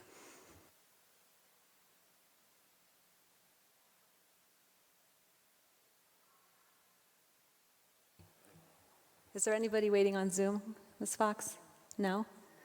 Okay, so at this point, if there's no public comments on agenda items, I'll close that public comment. We're up to approval of minutes. There's one item. Would someone like to make a motion? Ms. Singh and Mr. Khanna. Could we have a roll call, please, Mr. McLaughlin?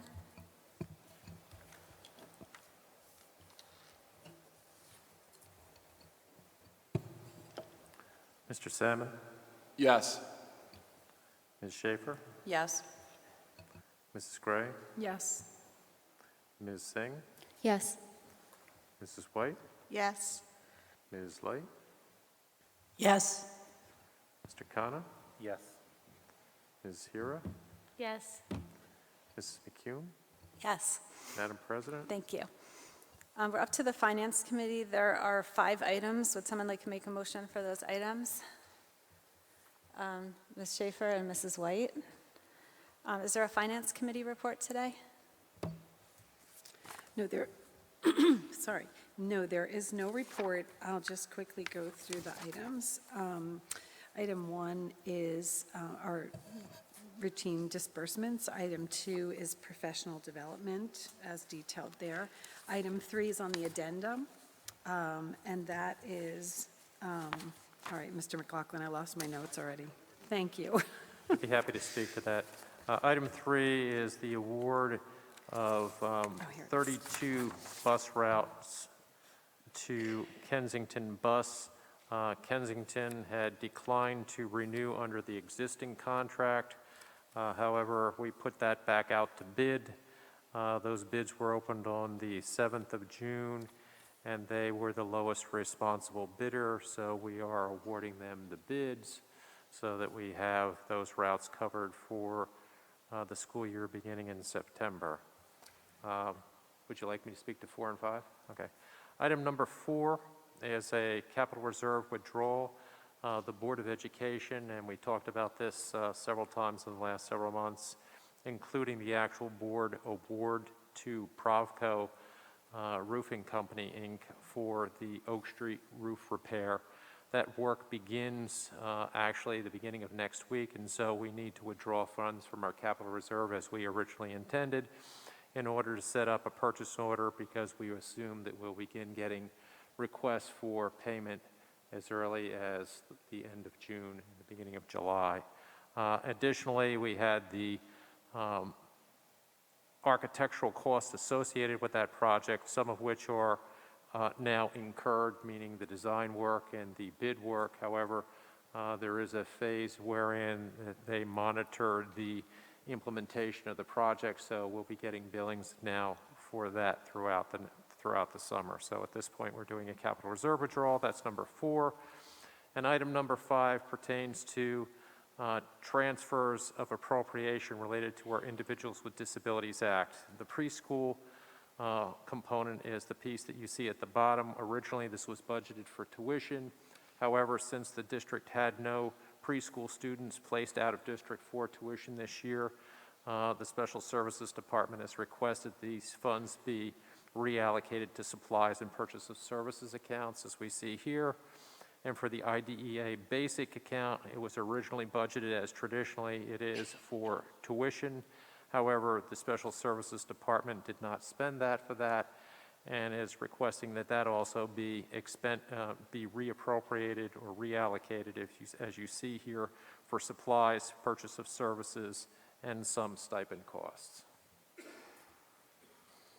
Thank you, Mr. McLaughlin. Does anyone have any questions about the finance items? Okay, could we have a roll call, please? Mr. Salmon? Yes. Ms. Schaefer? Yes. Mrs. Gray? Yes. Ms. Singh? Yes. Mrs. White? Yes. Ms. Light? Yes. Mr. Khanna? Yes. Ms. Hira? Yes. Mrs. McCune? Yes. Madam President? Thank you. We're up to the Personnel Committee. There are 18 items. Would someone like to make a motion for them? Ms. Light and Mrs. Gray. Is there a Personnel Committee report? We met Friday, but I'll have to report out next Monday, or in a week. Okay, thank you. Okay, could we have a roll call, please, Mr. McLaughlin? Mr. Salmon, Yes. Ms. Schaefer, Yes. Mrs. Gray, Yes. Ms. Singh, Yes. Mrs. White, Yes. Ms. Light, Yes. Mr. Khanna, Yes. Ms. Hira, Yes. Mrs. McCune, Yes. Madam President. Thank you. The Policy Committee, I think you're going to report out next time, as we just met? That's correct. Okay, thank you. Curriculum Committee? We first had an update about the purchasing of a new textbook for Spanish 1. Prior to 2012, all courses utilized textbooks. Then from 2014 to 22, thematic units and authentic materials were used. Currently, only Latin, Spanish, French, and Italian 4 honors and AP rely on textbooks. Curricular materials are needed to support novice teachers as a result of online materials disappearing from year to year. The plan for the future is to incorporate text and ancillary materials into middle school and level 1 through 3 in all languages. The textbook includes cultural and global themes, and this coming year will begin with the purchase of a new textbook for Spanish 1. The teacher will be restructuring the curriculum during the summer to include new material. The textbook selected was amazing in contrast to the others reviewed for purchase, and it's filled with authentic assessments, integrated performance assessments called IPAs, and real-world applications. It includes excellent videos and recordings to also assist the teacher. Now, next we had a couple of items for discussion that were updates. The first was about summer assignments. All summer assignments were posted on June 3rd. They were included in the Friday folder, and students were made aware of this. The assignments are essentially the same as last year. Students who add or change a course are reminded to review page 15 in the course of studies to be aware of assignments for the new class and the dates in which they are due. Mr. Colmer gave us a summer geometry update. He had indicated that 13 students met the criteria to be eligible to take the course. Of the 13 students, 1 family had not responded and 5 declined to participate. As was reported, if there were less than 9 students, the summer course would not run.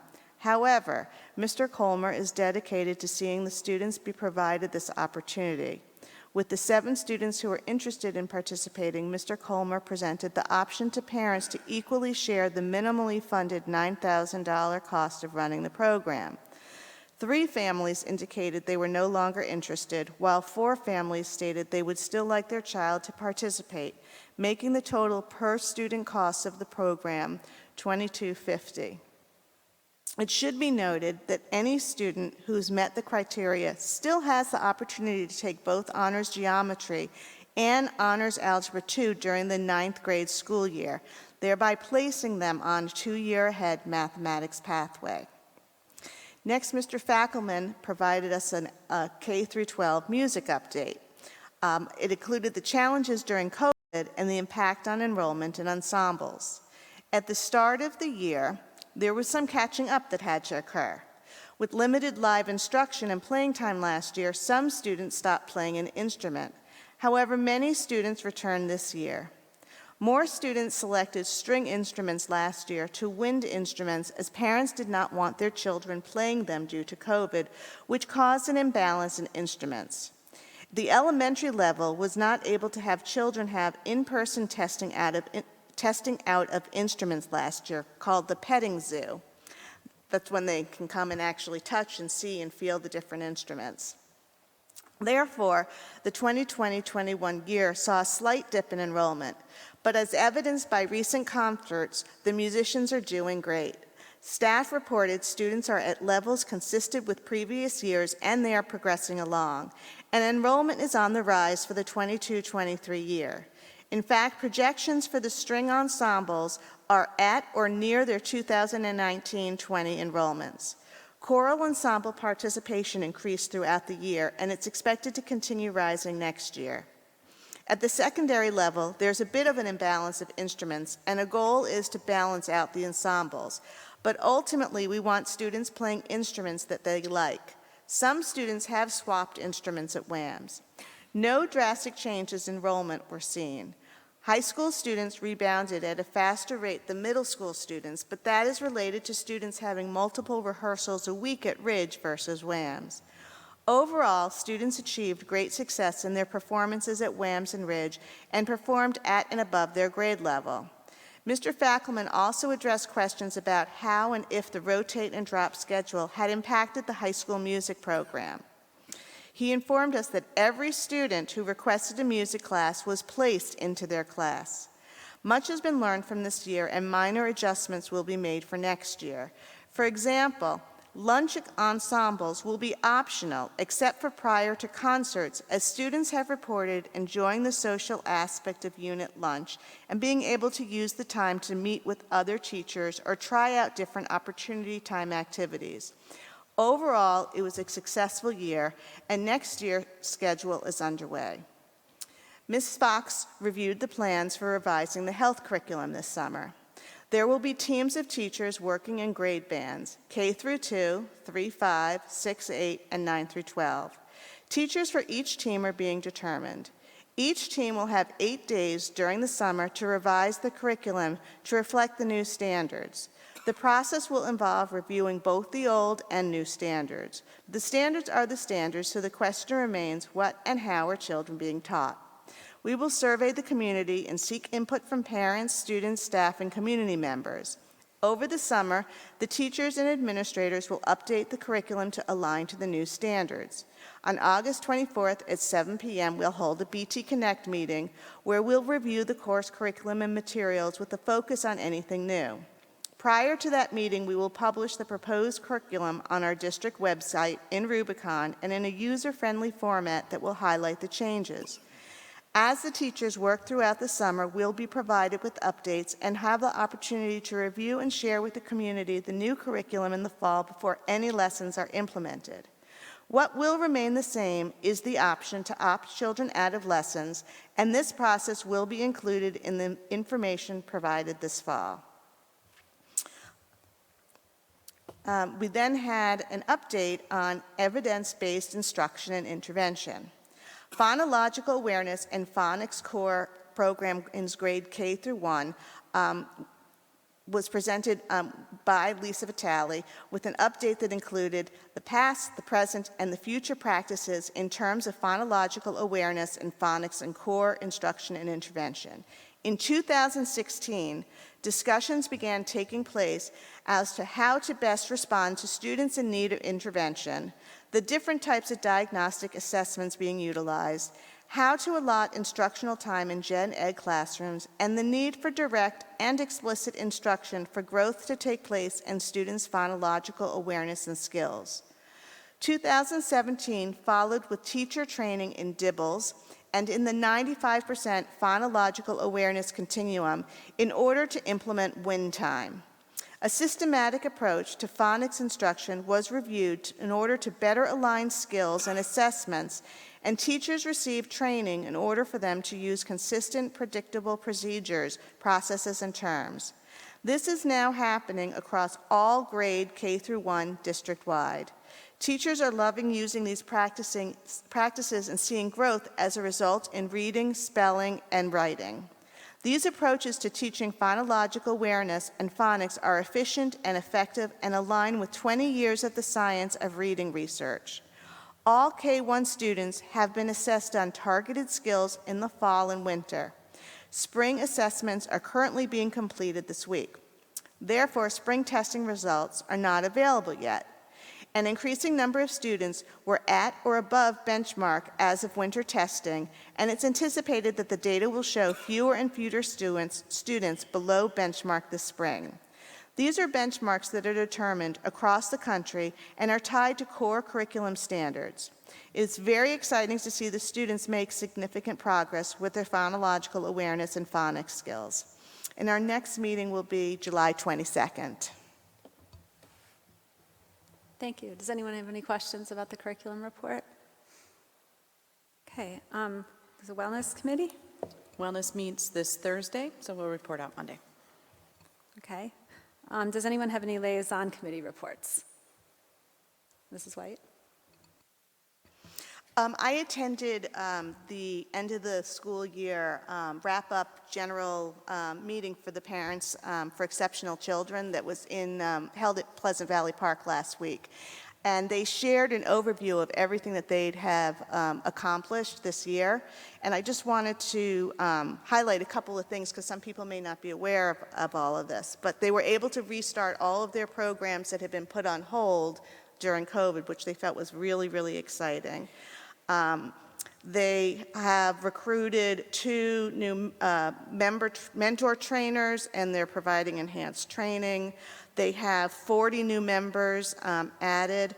They have currently 275 trained mentors that can assist with students. They implemented, again, their fitness and yoga programs, their soccer programs, their Bollywood dance, which was one of their newer programs.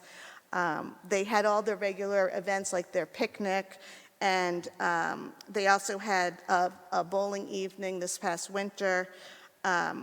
They are currently looking for people who are interested in either being on their CPAC or as PEC reps from the school, so they did say that their applications are out there and to please spread the word on that.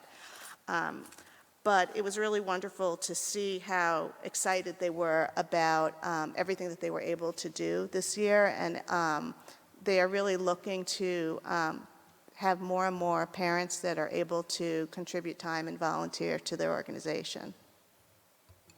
Thank you. Does anyone else have any liaison reports? Mr. Salmon?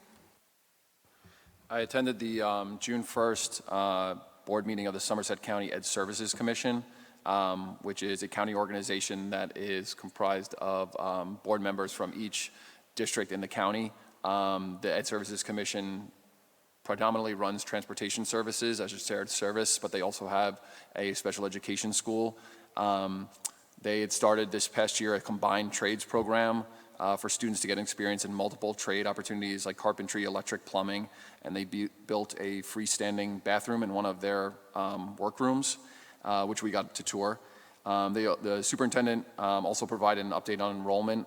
Prior to the pandemic, they were at 160 students, and now they're at 130 students, which is capacity based on their staffing. This is a special education program, so all the students are classified. Some are full-time and some are part-time, and the goal is for most students is to transition them from the Ed Services Commission school to the vocational technical school. Thank you. Any other liaison reports? No? Okay, at this point, we'll move on to public comment on non-agenda items. If you have a public comment, please come down and state your name and address, and then you can sign in on the clipboard afterwards. Thank you.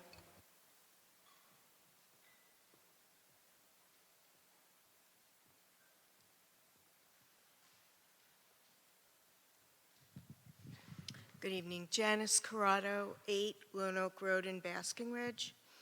I would like to speak on school security. Many parents in our community are concerned about school safety, and rightfully so. When we see news reports of an increasing number of school shootings, our natural inclination is to do everything we can to make sure that those things don't happen to our children in our schools. Some have suggested that posting armed security guards at the entrances to all of our schools would be a deterrent. I think this provides a false sense of security for the following reasons.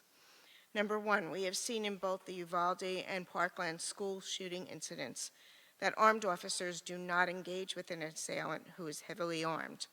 Further, a security officer armed with a handgun is no match for an intruder with a high-capacity weapon. Number two, if a guard were stationed at the school entrance, What is to stop an assailant from shooting at students walking to lunch or outside at recess? What about the students who gather at Lions Mall or at Starbucks? How are we keeping them safe in our community? Why do we assume that schools are the only places where students are at risk? Instead, I'd like us to consider what we can do together to prevent young adults from feeling so angry and so isolated from their community to want to purchase a rifle and kill others. Not to mention how we can prevent our young adults from feeling so hopeless that they believe the only way to find peace is to turn to drugs or to otherwise harm themselves. Yes, there are many, many young people who feel lost in our community. What can we, each of us, do to help these members of our community? One thing we can do is reach out. Earlier this month, while I was out shopping and meeting friends for breakfast, I met quite a few Ridge students around our town who were smiling, laughing, feeling good about helping our community and being part of something bigger than themselves. Yes, Ridge students gave back on June 2nd, but I think they may have gotten something as well, a sense of belonging, a sense of being part of our community, and that is so important, especially following the pandemic. Let's stop making our schools into fortresses. Let's work on more personal levels, providing connection and purpose for our teens and young adults so that they value themselves and their place in our community. Let's make schools places of learning and connection again. Thank you.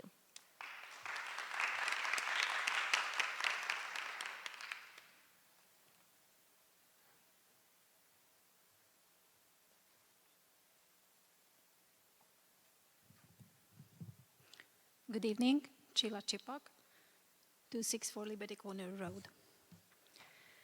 I have sent an open letter to the board about the video titled LGBT 101 on May 25th, after discussing it with my kind friend who is a sitting member of the board, and she completely agreed with my viewpoints.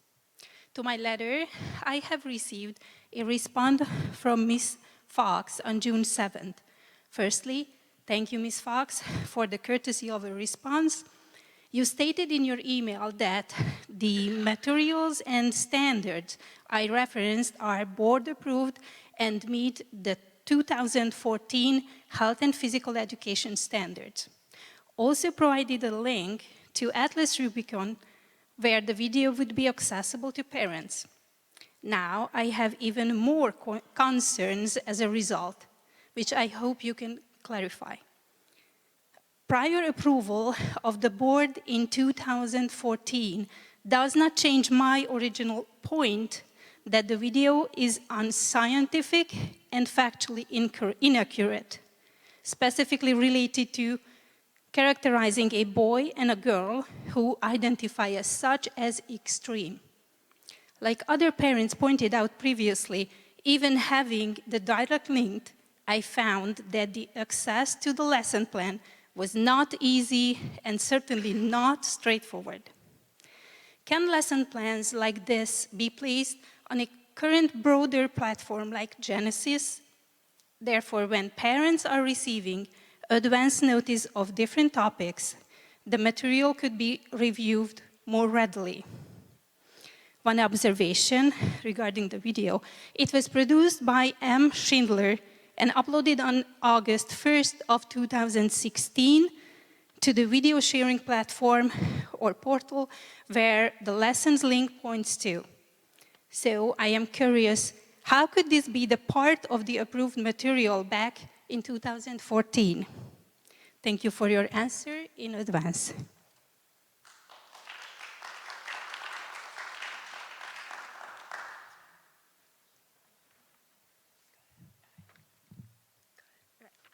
My name is Kirsten Murray, and I'm a freshman at Ridge High School. My name is Maddie Blanford, and I'm a sophomore at Ridge High School. Today we will be reading excerpts from a letter that I previously submitted to the board and Mr. Shello on behalf of the Ridge Varsity Softball Program. We also have some pictures we would like to share with the board. Regarding our softball fields, we are exceptionally disappointed with the lack of attention that has been brought to both varsity and Pleasant Valley fields. Parents have relentlessly fought year after year for a drainage system at varsity field, dugouts, proper fencing, etc., and it has been received little to no attention. We acknowledge the effort of RMark installing a temporary drainage system, but their efforts have failed to make the field playable. Varsity fields is an extreme danger and an embarrassment to the Ridge softball program with a rock-solid infield and a mud-filled swamp for an outfield. Beyond this, we were not able to play a single game on our own actual field this year. Instead, we have been forced to hold our home games at Pleasant Valley Park on fields that are less than ideal and also pose hazards with overly sandy infields, holes in the backstop, improper bases, and no fences.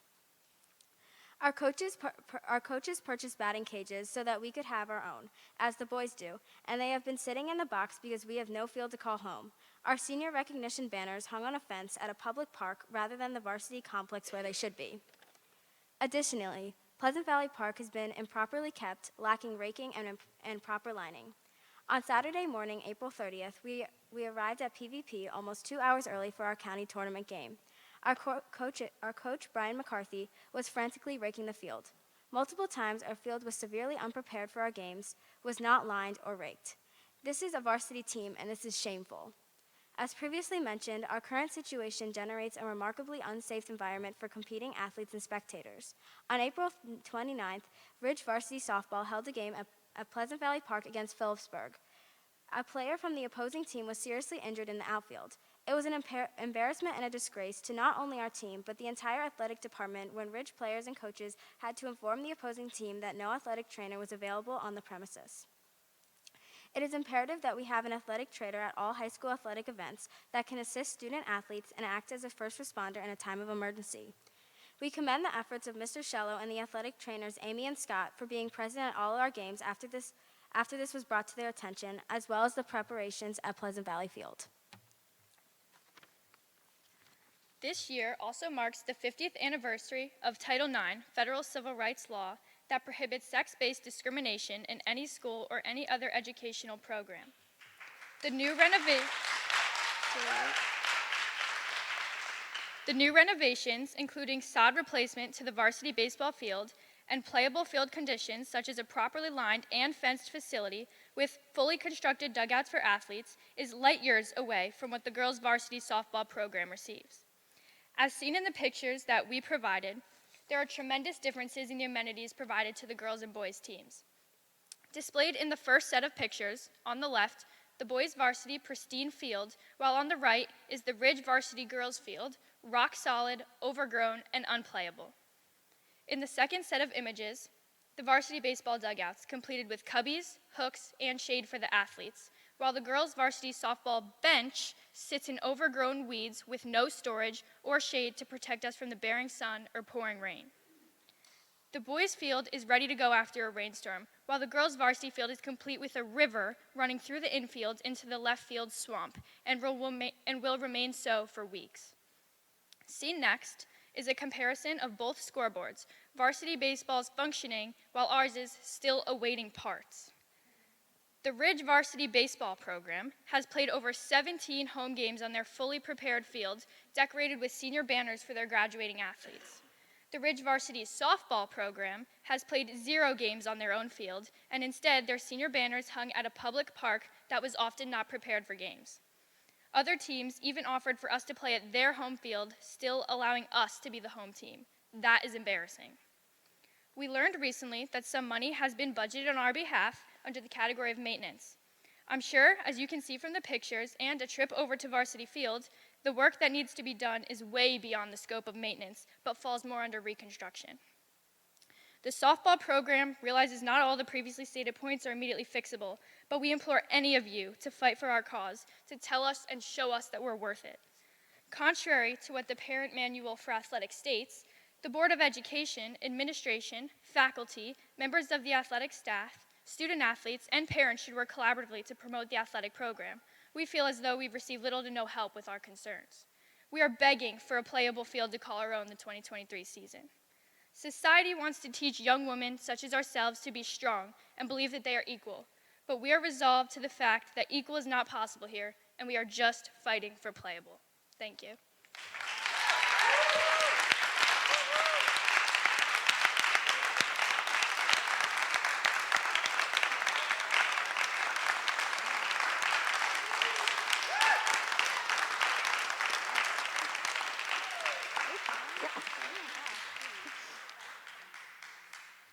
Sorry, I'm a little emotional. I just want to say, sorry. you are worth it. You are worth it, okay? Hi, Mr. Markarian and the Board of Ed members. I am a mom of twin freshmen, soon-to-be sophomore varsity softball players. My girls have worked hard over the last few years to improve their skills.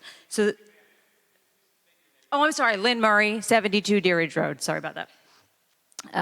As sixth graders, they watched the Ridge softball team have one of their most successful seasons, competing in the county finals and then eventually advancing to the Group 4 semifinals.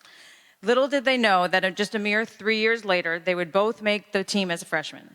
I have to admit, the season started off rough with a 1-12 record, but during the second half of the season, they started to find their groove, made it to the state tournament, played some competitive games against some of the most amazing teams in our conference, and finished with an overall record of 5-19. This special group of girls has a ton of potential, and we are all looking forward to what they will be able to accomplish in the next few years. Even having lost almost 80% of their games this year, nothing was more frustrating to my girls than the ongoing unplayable varsity field situation. I am thankful that the Pleasant Valley field was at least a semi-decent option, but honestly, our girls deserve more than playing on a field meant for rec games that can't even be lined correctly. I'm not going to spend my time rehashing what Maddie and Kirsten have already spoken about, and honestly, what many of the board members already know. I do want to address, however, that last week I inquired with a member of the Finance Committee about the money that had been possibly included in the budget for the repair of the field, since we were told that the Finance Committee was going to discuss the situation at one of their meetings in February. I am thankful to have received an email back from Mr. Markarian, but I'm concerned that the answer was funding to continue work on the softball field will come from either the maintenance budget or, if necessary, the maintenance reserve. After over a decade of issues with this field, can the BOE please admit that this field situation should not be classified as a maintenance issue? If this was truly just a maintenance issue, then the work could have already been done. The girls would have been able to play on the field this year. Instead, the field was pretty much abandoned, and when a parent recently reached out to Mr. Shello regarding the timeline for work to be done on the field to make sure it would even be playable next spring, his response was that he had no word from the BOE and he would have to get back to them. Sadly, as of this morning, there has been no update provided. As I'm sure you can gather, the softball parents are willing to get our hands dirty if that means our daughters will get to play safely on their home varsity field. That's probably not allowed, but I still wanted to put that out there. We are even willing to raise money for dugouts. But being built in a wetland area, this field needs major drainage work and a major repair first that I'm not sure any maintenance budget will cover. And honestly, if no solution can be worked out, or if the BOE is unwilling to set aside the money needed, then we really need to start thinking outside the box for next year and subsequent years. Our girls truly deserve better. Thank you.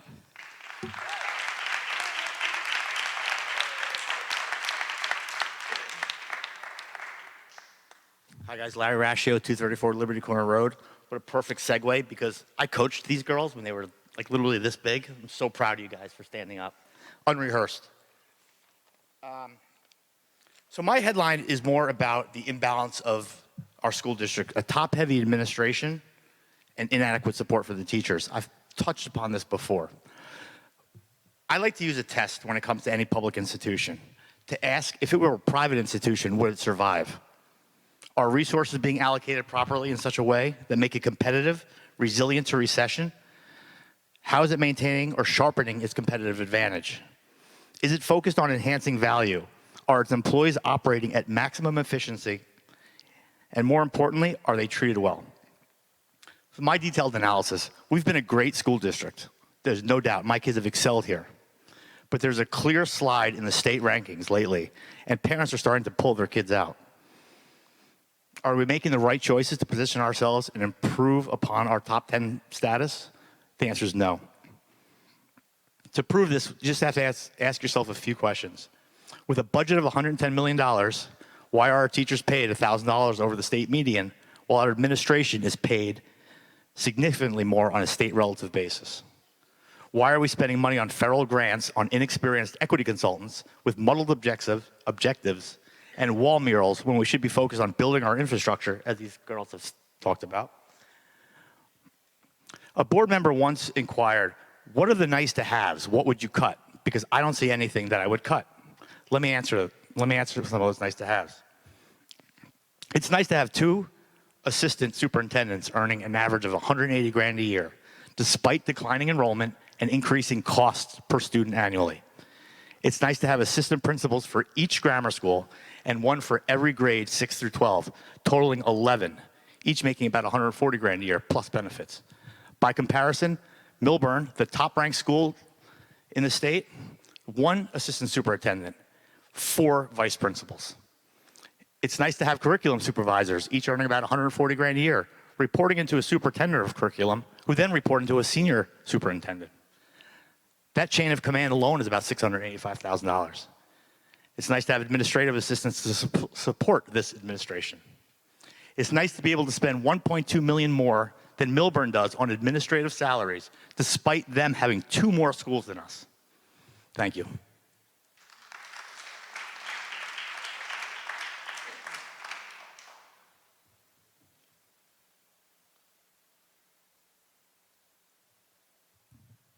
Hi, everyone. My name is Claudia Hayes, 177 Lord Sterling Road. And I am one of the few parents who actually saw the LGBTQ educational video that was mentioned earlier. And I found it super instructive and super helpful. I shared it on my own social media and got great feedback. I think it's really important to remember what all of you know, what teachers know, what any youth leader knows. And that is that the stigma against LGBTQ youth within our schools and communities is the leading trigger for their victimization. We know that LGBTQ youth are 4 times as likely as their peers to attempt suicide. We also know that in general, they experience more bullying in person and online. However, that is not the research that I want to share with you, and I know this research you also know, and that is that those statistics, those rates of suicide and bullying drop drastically when this youth group is protected in safe and affirming environments in schools. So it is important that we provide inclusive curriculum so that all students become more accepting of LGBTQ persons, and in such, provide a safer, more affirming school environment for these LGBTQ youth. LGBTQ students who find trusted adults in schools have higher levels of self-esteem. They're safer and they thrive. And I really think that the role of our parents and educators and leaders like yourself is to provide environments in which all of our students, not just some, all of them, have the opportunity to grow, learn, but most importantly, to thrive. And that's what makes this school district so good. So please keep doing the great things that you're doing and ignore those voices of fear and misunderstanding, I guess is what I'd be nice to say. And just keep doing right for all of our students. Thank you.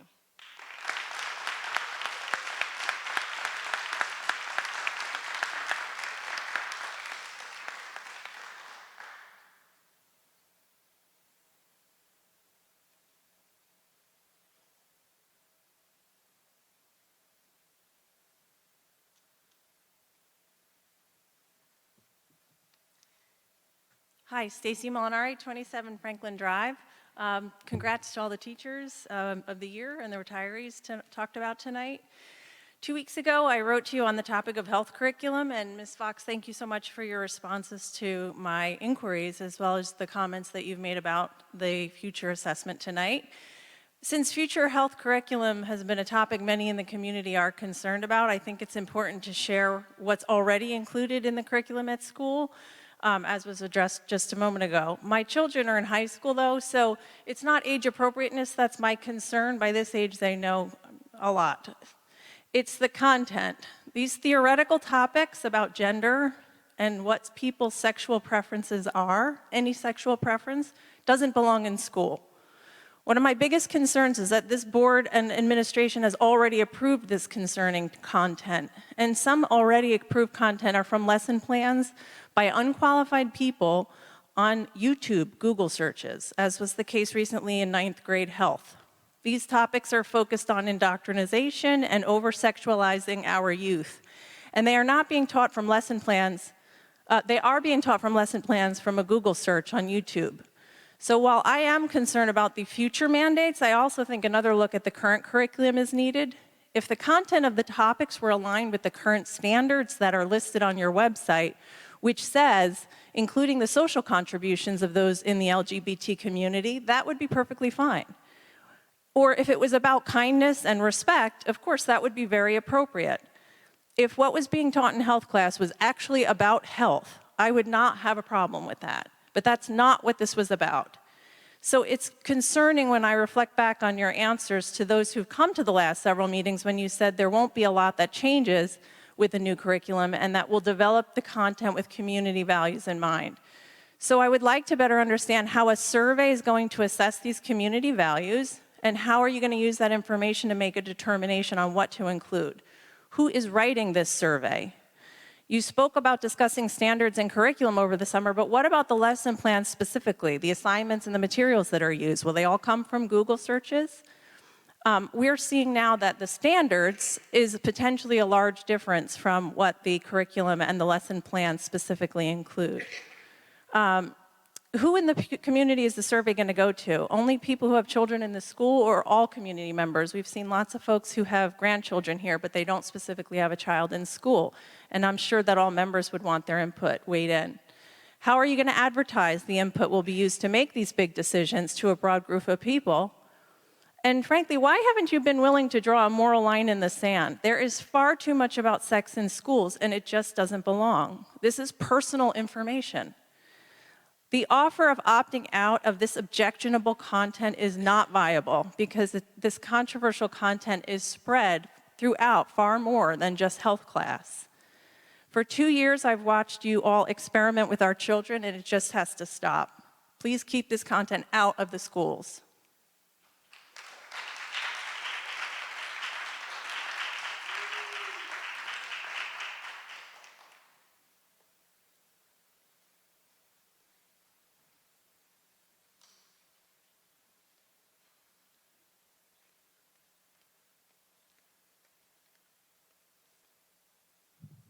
Sherry Nelson, 195 Smoke Rise Road.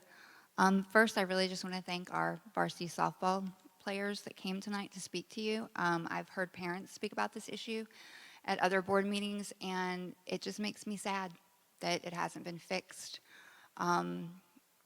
They couldn't see behind them, but several of us were standing to clap for you, so good job, girls. We talk about diversity, equity, inclusion, and we're not giving equity to the girls softball team. They don't have the same access to the same facilities and athletic trainers that our boys do. Are you kidding me? I'm stunned to even hear that this is happening in our town. So whatever needs to be done, do it. I don't know what could possibly be the holdup at this point. Make it a priority. Just stop whatever you're doing that's got you distracted, fix it. I think it's interesting, different topic, school security. I've been coming to Board of Ed meetings for 15 years, and ever since things got heated nationally, that we saw things happen in Board of Ed meetings, we started seeing police officers in Board of Ed meetings. I did not see them here until this year. Tonight I've seen no less than 3 back there with our former officer, Hank Warner, who's now our security director. If there's no value to armed police officers, why are they here protecting you? It makes no sense. We have them at the middle school, we have them at the high school. In 2018, after the Parkland shooting, I was involved with a parent group that was advocating for not just school security officers. We absolutely tackled our concerns about the mental health. What can we do to help the kids, the isolated kids? There were many ideas that we asked for. Mrs. Gray sent me a great suggestion of something we could do in lunch, and I tried to get it going at the middle school, and I couldn't get the principal on board just to help some of those isolated kids during lunch. A lot of our ideas got shot down. You guys did add some more counselors to address that. I do feel like we're approaching it from a lot of ways. But we do not have dedicated officers at each elementary school. And there are instances, I love Ms. Corrado. She's an old friend of mine. I don't agree that there's no value. We've had a couple of times officers didn't act, but you know what doesn't make the news? When that resource officer does stop a shooting. It happens all the time. People's lives are saved. I got the privilege of sitting with our police chief 4 years ago, trying to advocate for this group of parents who were desperate for something. And he said that you do everything you can to prevent a school shooting, but God forbid it happens. Then it becomes, how do you minimize the loss of life? And how fast our officers can be there can make a big difference. And I think that sometimes police officers don't act the way we want them to, but more often than not, they do. And at the last meeting, Mr. Markarian, you said something about rumors and loose lips and the harm that it's done. Right after the shooting in Texas, there was a principal chat, I believe at Oak Street, that a Board of Ed member attended. And when parents asked why the elementary schools didn't have officers, a Board of Ed member informed the public that the reason is because the township committee and the mayor said no to it back a few years ago when we lobbied for it. That's completely false. You guys said no to it. I was at every single meeting. There's quotes in the newspaper where you guys didn't want to fund the officers that we asked for. My time's up. I know, it always is. I can never get to everything. Okay. The DEI survey did not include kids with disabilities. No surprise there. I told you guys it wouldn't. I was going to give one positive. The focus group I participated in did at least address some of those concerns. And on a happy high note, I chaired the Balloons in June committee with a couple of other moms, and we delivered almost 5,100 balloons around town today, and we only had a couple of them fly away on us. So thanks to all the volunteers that helped us get that done.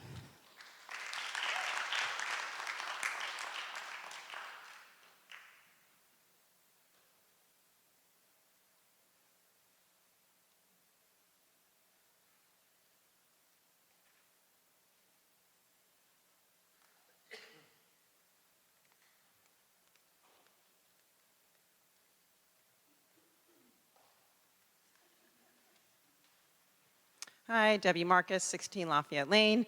First, I want to give a congrats to the teachers who were here before. It was really nice to hear all the just the heartwarming stories of their great impact on our students in our district. And also, I appreciated hearing the updates on various aspects on the committees you're working on. The one thing that just I happen to remember is that they're adding textbooks back to the language classes, which is great. I was always, I just bought some for my kids online because I thought it's really helpful to have reference books for languages. I also want to just add on to my originally intended comments that if there's one actionable item tonight, I do think the softball field should be it. Those students and parent made one of the best presentations I've ever heard here, and all were valid points. I have a friend with a daughter who's graduating in med school now, and I think the field, they were talking about it then too. So I do hope you can focus some efforts there.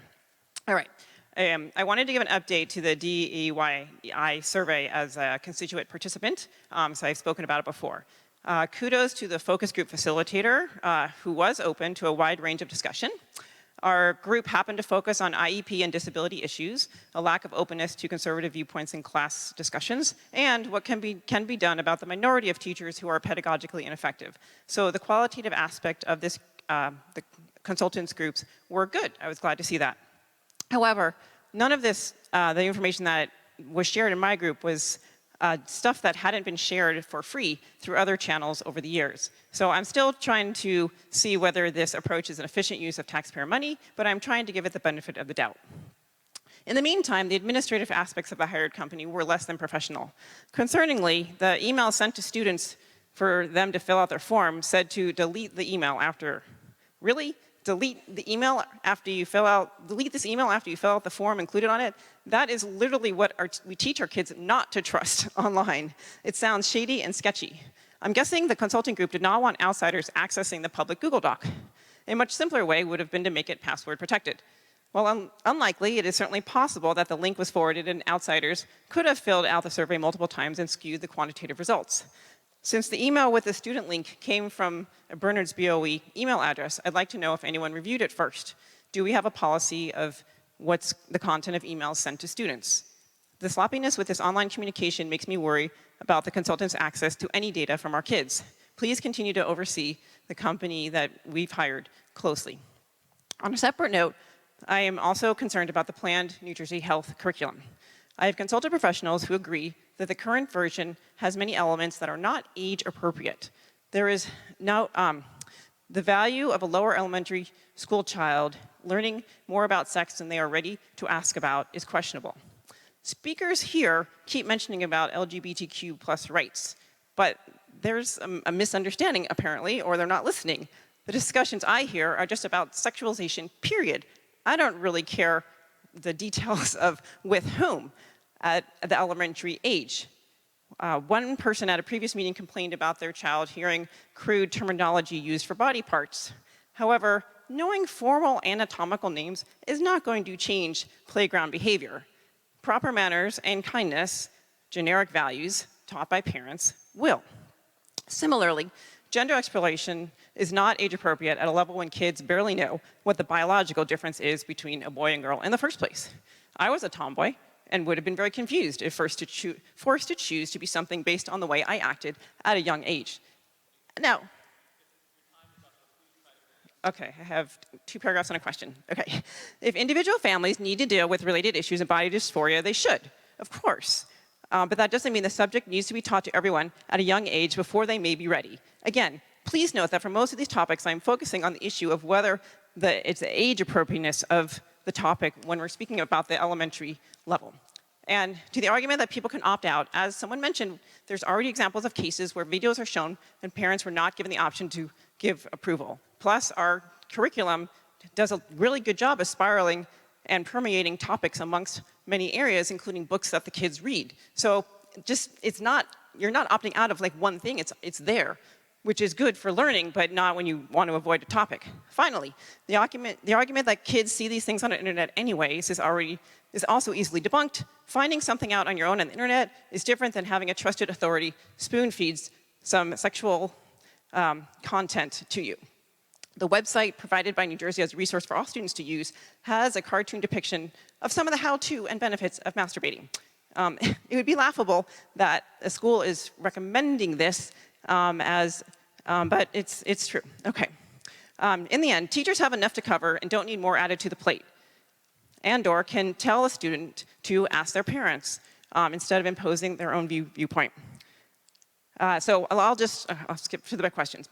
Mainly, one, you mentioned that there will be some review over the summer of the curriculum. My question is, A, how were the teachers picked who will be on the committee to rewrite this curriculum? What were their qualifications? And how did you combine diverse perspectives? And 2, is this district considering doing what some other and a growing number of districts in New Jersey are doing, which is to either reject the mandate or minimize it by having it on like just the last day of school or something like that? Thank you.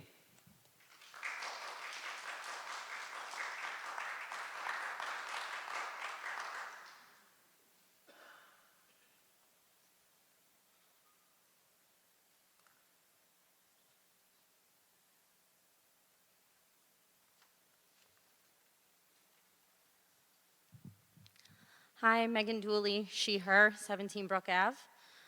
There's obviously a lot of buzz about the new health and PE learning standards, so I want to just take a moment to discuss some of what these new standards are and a few things that they are not. The standards are an opportunity for children to learn the proper medical terms for their anatomy. This way they're able to appropriately speak up for medical or health needs. Experts say knowing proper terminology can make children less vulnerable to sexual abuse. And in the horrific case of abuse, it gives them the words to tell a trusted adult what happened. Plus, it can instill in children a sense of confidence and body positivity. The standards are, too, a recognition that there are people of all different genders and sexualities, and that families come in various forms and structures. They're a way to have each student not only see their own identity reflected, but also to open students' eyes to identities beyond their own. Medical professionals assert that children typically have a firm sense of their own gender by around age 4. So these standards do not ask students to reconsider their own identities, but rather give them an understanding of self and others. The standards absolutely do not suggest that elementary age students be learning explicitly about sex. Rather, they suggest that by the end of grade 8, students should be able to define sex. And it should go without saying that this does not mean that there will be explicit tutorials. The truth is, students have long been expected to define sex at this stage of development. The difference is that under an outdated curriculum, this was a narrow definition that only considered heterosexual norms. Health curricula have been cis and heteronormative for decades, leaving so many young people with questions and without equal access to an education that's meant to help them make informed, healthy choices. And to my knowledge, this has never actually turned students cisgender or straight. Ultimately, the updated learning standards are an expansion to ensure that all identities are taught, respected, and included. A friend of mine often says that the opposite of inclusion is exclusion. For far too long, too many of our students have been left out of the health curriculum. So as this district develops the health curricula in line with the state's new learning standards, I trust that it will be in a way that supports, represents, affirms, respects, includes students of all identities and family backgrounds. And I understand that that curriculum will be written by health teachers, certified health teachers. Because this is the bare minimum for creating a safe learning environment for all. And a safe learning space is what's necessary to create the great schools like the ones that we have here. Thank you.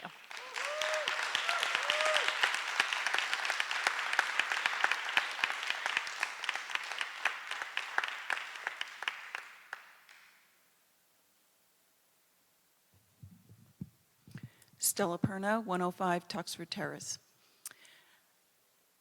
I didn't have paper, so I'd write it on my hand. I had worked with Sherry on the Bernard's, it was called BRASS, but it was to advocate for safe schools. And one of the things we also talked about was having metal detectors at each of the schools. But having metal detectors all on their own wouldn't be sufficient. It would need to have a resource officer to administer it. So, yes, these things cost money, but our children are priceless. And before we talk about anything academic, the safety of our students is first and foremost. If our students aren't alive, we can't teach them anything. It is that simple. Knowing what's going on in our country today, I think it behooves us to put aside this matter. Security first. Find ways to make sure all our, especially our elementary schools, are hardened. I have seen timeless instances where rocks have been put at the door so teachers don't have to go around the front to take their students back in after recess. You think I'm going to sit here and report every single one? We need to take this seriously. It is that important. I don't want to have an incident or two where we are now discussing what we should have done. What we should do is be proactive, not reactive. Different topic. I learned this week, or last week I should say, on the day of prom, that a number of students were called down to the athletic office to be voluntarily drug tested.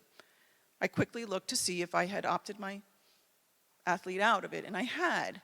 However, if you have an athlete in our school district, you are not opted out if your team goes to state tournaments. Well, that was news to me because I had never seen that written anywhere except on the policy for NJSIAA. So I spoke with Mr. Shello. He explained to me how that worked.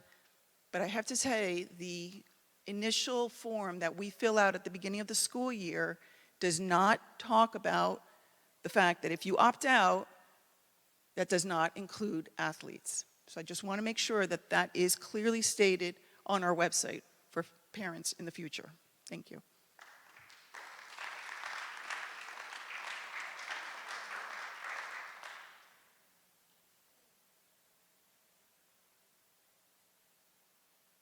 Is there anyone else here for public comment?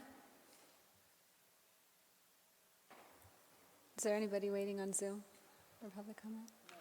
No? Okay, so at this point, I'll close public comment.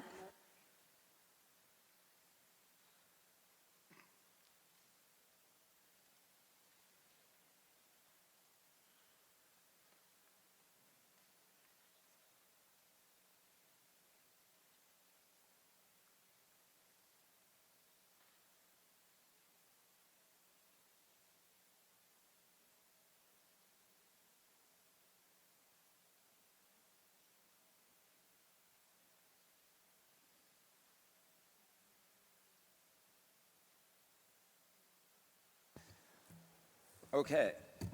Thanks, everyone, for your comments tonight. I just wanted to kind of pick out some of the big themes here. Obviously, appreciate the input from the students with respect to the condition on the varsity softball field. And as you shared, this is not a new conversation. We have been talking about this periodically over the course of this school year. And I think in the communication that we had, we've represented that we would try to make this field playable this year if we could. Unfortunately, the amount of water that that field receives has made that impossible, despite some of the efforts that you noted, that you observed, cleaning out drainage ditches, trying to cut some drainage ditches, pumping water off the field. It is an obvious problem that is an overwhelming amount of moisture, and it just never got dry enough to get playable this year. So obviously that's very unfortunate.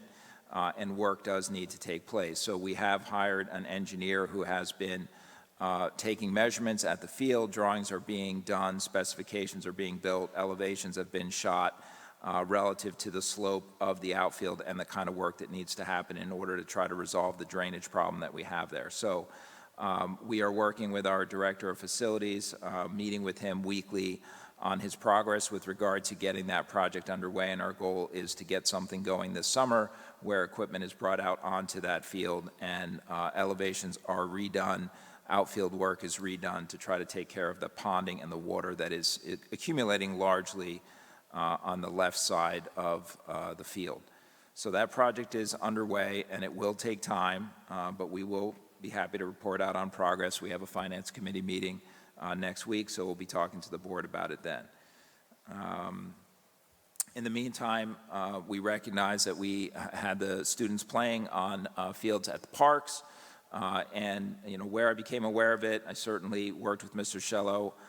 We recognized that there was a problem on the weekend in particular in getting the fields lined, and I thought it had been addressed.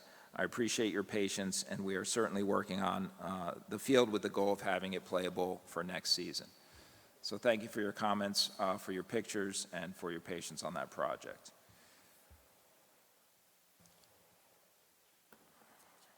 Sure. Just to chime in about the softball field, I know I've spoken with a number of board members up here, and we've discussed our fields at the Finance Committee several times in very recent times.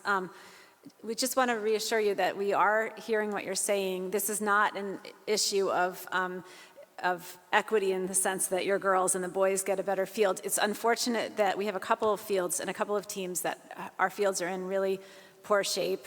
Boys soccer and somewhat girls soccer. Some of the different other teams have some pretty substandard fields that we're trying to address. We have a big problem with the drainage. It's wetlands, and so it affects a number of fields and has been for a number of years. A bunch of years ago when I was on the board, we spent, I think, $150,000 trying to fix the girls' softball field, and obviously we're back where we were before with the water. So as Mr. Markarian said, it's clearly going to need a bigger drainage job to get it fixed, but we do hear what you're saying, and we don't want you to think that it's because we don't value your team or you as athletes. Can I ask a question about that now? I mean, have we searched the opportunity to maybe share? Is it possible to share the baseball field with the softball team? It's the baseball field is a different size, so it doesn't work. Completely different size? Yeah, so it's not like in some sports where they can share the field and trade back and forth who gets the good field. Yeah, okay. It's a different size field. Robin, thank you. Before we leave the softball, I just want to read something from the finance report from the last time, specific to the work that Nick mentioned has been going on. We did have a surveyor come out, and the surveyor indicated that he believes the Board of Education will have to submit a soil erosion and sediment control plan with the county, as well as a land disturbance plan with the township. It's not an easy fix. It's not a do it now, like we're just not doing it and we're doing something else. There are layers here that are complex and well beyond the control of the school district, and this is a wetlands transition area. It is a land use issue. So I don't know if everyone who's here tonight was here when that was read out, so I just wanted to jump in. Thank you, Mrs. Gray. Okay, back to Mr. Markarian. Okay. So there were several comments about the health curriculum, obviously, as Ms. Fox shared a little bit in the beginning of our meeting, and she may want to jump in with some other thoughts, it's a complex issue that is going to take a lot of time. We are inviting everyone to work on providing their input through that survey that she described earlier, and it's going to be a continuing project for the long term through the summer. I know there were a lot of questions tonight. I don't know that we really have the ability to answer all of them tonight, but if you wanted to jump in on a few of them, I can feel try free. to answer a couple. I think 5 people spoke about it, and there were 2 comments in favor of the current health curriculum and 3 opposed. I think it represents sort of the diversity of opinion we're sort of faced with in taking a look at this curriculum and the new standards and developing revised curriculum where it needs to be revised. So I just kind of wanted to, illustrate the fact that there's people on both sides of sort of what they believe is right for kids. And that's our job, is to sort of synthesize all that. So someone asked, well, one person said that our curriculum is over-sexualized, and I would strongly disagree with that. I would suggest that if you think that that is going on, you talk to your child's teacher and you understand what was taught. And there's sort of a chain of command where if you're still unhappy with what the teacher explains, you can sort of speak to other people, myself, supervisors, principals. But I disagree that it is over-sexualized, and I think if you talk to teachers and you understand what they're teaching and what their goals are, you would probably agree. The survey is a chance for the town, the community, the teachers, the parents, the students to weigh in on what you agree with and potentially disagree with. It does involve reading the standards and taking a look at the curriculum and understanding what's taught. For example, Health 9 has been discussed a couple of times tonight, and I did communicate with both of those people who spoke tonight, and I'm happy to speak with them further about like the list of questions that you have about those. But it does support, I think the question was about the 2014 document, and so I just wanted to maybe clarify that a little bit. Curriculum is updated by the state of New Jersey. Standards are updated by the state of New Jersey about every 5 years. So in 2014, the standards in health and phys ed and many other subjects were updated by the state of New Jersey, and districts then updated their curriculum and their instructional resources and so on to align to the 2014 standards. So until we implement the 2020 standards this fall, the 2014 standards are considered up to date, the most current standards. But when you look at our curriculum online, the last time Health 9, 10, 11, and 12 were updated was 2019. So that's why you might see some different resources, newer resources than were in 2014 when the standards were adopted. So it's a little complicated to understand, and that's why it takes a lot to read the standards and understand the sort of the flow. But like when you look at those lessons that you object to, they were written by teachers, they were approved by supervisors, they were brought before the, not every single resource is brought before the Board of Education, but the process internally among teachers and supervisors is to review resources and include them in classes that we feel are age appropriate for that lesson and for that standard. In this particular case, the standard is talking about teaching about attitudes and beliefs about gender identity, sexual orientation, and gender equity across cultures. So that video in question defines gender identities. And then the class discussion would take it further to what that standard is actually speaking about. So it's a complex, as Mr. Markarian said, sort of endeavor to understand what's being taught. And it really does involve reading the standards, but also having conversations with not just your kids, but also the teachers when you have questions about it. So back to the revision, I do encourage you to weigh in on the survey. That's the way we can hear from as many community members as possible, and you will have the ability to share your values and have us include that in our discussions as we look at these new standards. But it is our goal to be inclusive of all students, right? And inclusive of all groups of students, and teach to those students that we have in our classrooms before us. So it's a diversity of opinion you heard tonight, and we have a diversity of a student body who we're teaching and trying to have students see themselves and come to understand themselves and their peers as they go through our program. Somebody asked about who's going to be writing the curriculum. It's our teachers, our certified health teachers are certified teachers. They are hired by the district to do the curriculum writing along with the administrators. Thank you, Ms. Fox. There was some comments also about the drug testing program in the school district. I know there were some email exchanges that took place over the last week or so about clarifying that. Certainly appreciated those comments. I know some documents have already been updated to make it clear that, in fact, the district's program is a voluntary random drug testing program, and parents have to opt students in for that program. They can't be involved in that program without parent permission. Students are not automatically enrolled. It's only by parent choice. And it is true that the NJSIAA, separate and apart from that, does have its own drug testing program that occurs as a requirement for student play in NJSIAA, and that testing happens only with some teams at the state competition level, and that's why some students occasionally might get selected if they're competing in that level of state play, and that's what happened in the instance that was raised tonight. So I appreciate pointing out the difference. It is a clear difference that we want to make a little bit more explicit in our documentation, and we've already started to do that. So I appreciate that comment. With respect to school safety, obviously with what happened recently in Texas, it kind of raised that question back up in all of our minds. And you know, I think the important thing, as one of our parents spoke tonight, is to kind of remember that really the safety of the students is the top priority, and it's an ongoing goal. It's not something that we're just doing randomly, or when something terrible happens, we respond.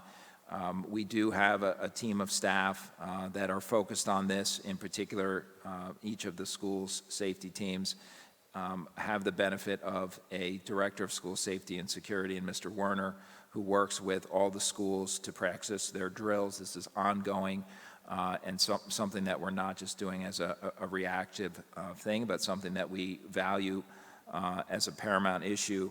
And we talked a lot about this over the years, right? Not only the physical safety of the students, but also the mental health of the students, and trying to make the students feel like they're in a safe, secure environment from influences that are not a direct physical attack on their body or their person, but perhaps you know, issues that are not as tangible, not as direct on the body, but perhaps on the mind. And that's been something that the district and the state really has worked on for years, even with respect to bullying initiatives, anti-bullying initiatives, I should say, as well as our efforts to focus on mental health and social emotional learning with the students. And interestingly, you heard tonight people making connections about the health curriculum and some of what Ms. Fox just alluded to. So they're complex issues, and we're looking to bring them together in a way that really protects the students, both their minds and their bodies. And when it comes to their physical safety, you know, we have done a lot over the years. We continue to have goals that we're working on completing, long-term goals associated with recommendations that we've had from a consultant that did a safety audit for us. We're still implementing those measures, and it's a steady effort over time, which is, I think, what we do with a lot of our initiatives, is to try to make steady progress over time.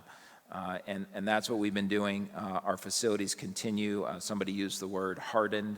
Our facilities continue to be more hardened a little bit more every year as we're adding new pieces, and we continue to do that.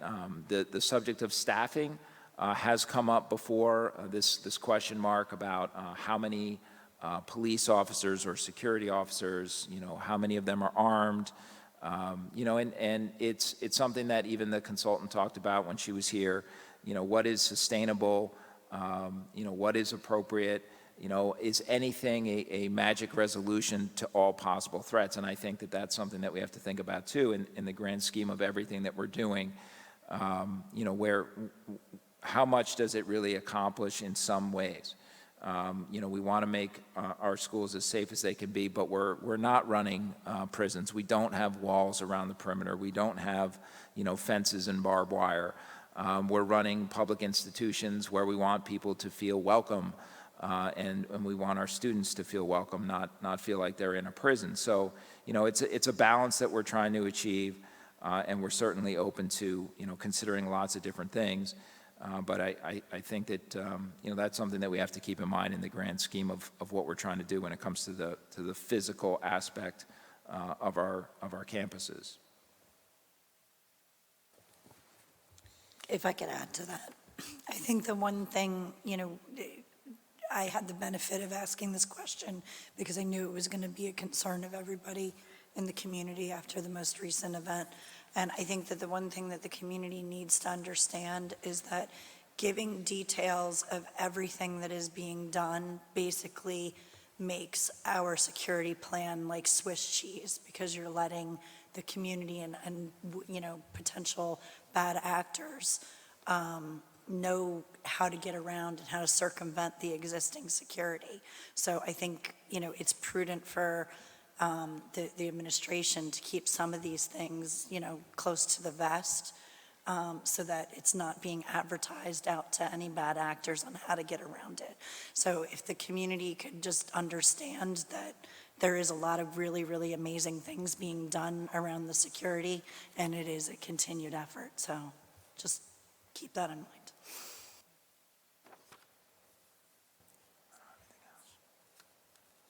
Okay, at this point, we're up to board forum. Does anyone have anything for board forum? I don't know, it's just a comment that might spark a bit of a conversation. It seems that the same issue always exists, no matter what the topic is, whether it's school safety, whether it's health. It seems that whether it's the audit, we have two completely opposite points of view in our community.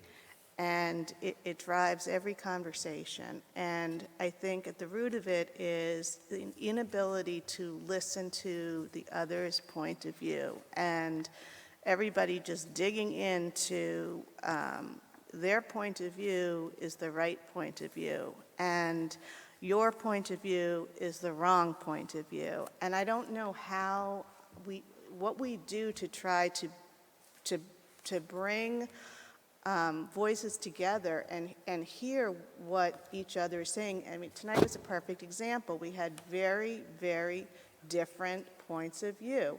You have some, you know, I wrote down a word, one person saying the health curriculum, what's being taught is objectionable.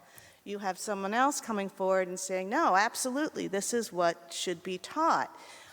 But I'm not quite sure people are listening to one another as opposed to talking at each other. And I'm hoping that, you know, these BT Connect meetings that we have will be a way to foster conversation. We've had two wonderful BT Connect meetings this past month where it was a missed opportunity for many people because teachers were there, lots and lots of teachers were there, lots and lots of administrators were there. In fact, there were far more teachers and administrators than parents at either one. And yet they were both on topics that some people have come here and said that they're concerned about. And so I guess in my head I think, okay, we've got both sides that are concerned, but this opportunity where you could have really had input and conversation, you didn't show up. And I hope that when we have the BT Connect on the health topic, that parents do come and that they do listen to one another and they do, you know, consider, you know what, maybe my point of view is not 100% right. Maybe there is some merit to that. Maybe, you know what, maybe there is merit to that, but I'm not comfortable for that for my family, so I'll opt out. Or maybe they're not going far enough with what I want them to teach in school, I'll do more at home. But whatever the topic is, we've got to find a way to start listening to each other, or we're never going to make any progress with anything. Tim? Thanks. Following up on that point, I think somebody asked about, it's really hard to find what's going on if you don't want to ask the teacher for some reason, or you don't have kids that are being taught the subject matter, but you want to know what's going on in other grades or schools or something like that.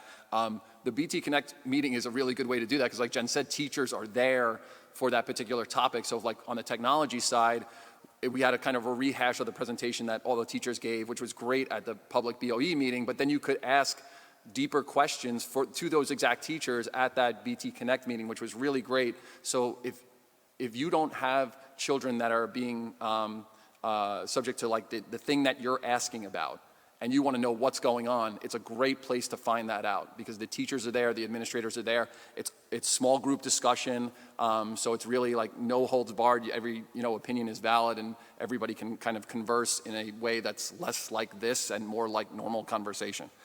I wanted to respond to the parent who said that there was a parent at the Oak Street principal chat. That was me. I was at the Oak Street principal chat. I have a child at Oak Street. I go to the principal chats. It was on May 25th. I don't know if the parent that made the comment was actually there or listening. I think there was 4 or 5 of us on the Zoom with Mrs. Foley.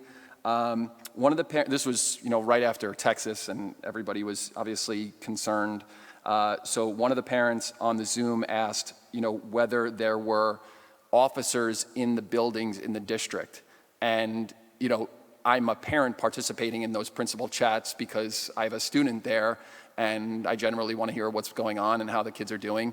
But for this particular question, everybody was kind of like looking at me in the Zoom and like, wow, I wish we had somebody that knew something about this. So here's the parent asked, do we have any officers in the building? And then somebody else followed up and said, are they armed? So here's exactly what I said. I said, yes, we have SROs, which are police officers, armed police officers in Wamps and Ridge. We also have an SLEO, which is a special class of police officer, retired police officer, who's armed at Ridge High School as well. We do not have any armed officers in the elementary schools. I also said that these individuals, the SROs and SLEOs, are police officers, so they are hired by the police department. That was the full extent of what I said. It's all publicly available information and factually accurate. So for the parent that may have misheard or didn't understand or wasn't there and heard it secondhand or thirdhand or on social media or something like that, I'm happy to revisit that and go over exactly what was said and what was asked. But I just want to clear that up. Thank you. Karen? First, I just want to say congratulations. I know they all went home, but just congratulations to all of our Teacher of the Year recipients and to our retirees. I love seeing all of them and hearing their administrators tout their accolades, because that's really what we're all here about is, these amazing educators that we have and what they do for our children every day, for some of them 30 years. So they're impressive and amazing, and congratulations to all of them. And then I want to speak to one of the comments, and Mrs. Nelson and I go way back, so I know she won't take offense. But did you ask why Hank and the SROs are here tonight? Did you ask them if they're here protecting us? Because they're here because board members asked Mr. Markarian to invite them so that the anticipated public comment around school security could be heard directly from you all to the ears of our law enforcement experts and our school security expert. So it's not for our protection that they are here with us tonight. It's because we wanted to make sure that they could hear whatever came up through public comment firsthand, so that it wasn't filtered through the ears of anyone else. So that, just want to put that to bed, because if they had been asked, I'm sure that's probably what they would have said or something like it. And that's about it. Anybody else? I have one more thing, sorry. Softball kids, good for you. Sticking up for yourself. Great job. This is great. Taking pictures, showing us evidence, making a persuasive case. Good for you. We hear you. We are doing the work to get the field in shape. But this is how to make a change. If it's not happening because the person that your coach says, I don't know what to do about it, or your parents say, I don't know what to do about it, come here, tell us. Have your parents come and tell us. But you coming here and telling us is, I've said this a million times, and all of us have said this, we love to hear from kids, good or bad.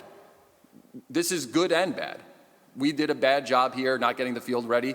You did a great job coming to tell us we did a bad job. So good for you sticking up for yourself and making a persuasive case and getting something done for yourself.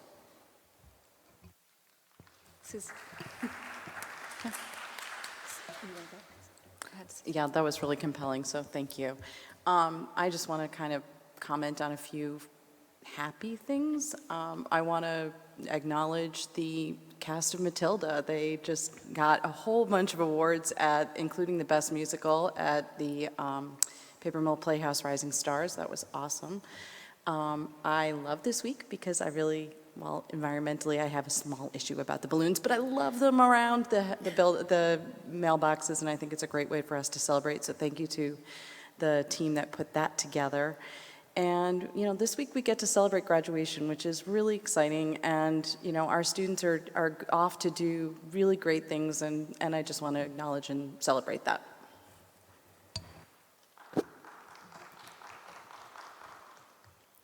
I also wanted to just speak up in terms of thanking our administrators and our supervisors and our curriculum supervisors and our department heads and all of those people, because without all of you, we would be at a loss. And I really am not interested in what any other district is doing. My children don't go to school in Millburn. My children go to school in Basking Ridge.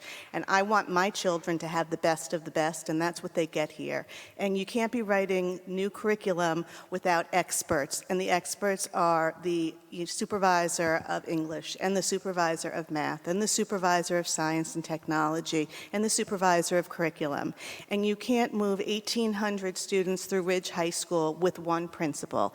And you can't deal with school security at William Annan and Ridge and 4 elementary schools with a single principal at each building, with all the different things that are coming up. We keep hearing about all the additional needs that the kids have, especially coming out of COVID. We need the administrators to do what they do that allows our teachers to be as fabulous as they are. So thank you to all of you, and please don't think that all of us are sitting here and thinking that you are irrelevant and that you are not needed, because that is 100% incorrect.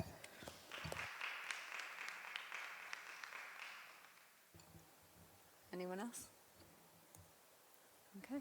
On that note, does someone want to make a motion for adjournment? Mr. Salmon and Ms. Light seconded. All in favor?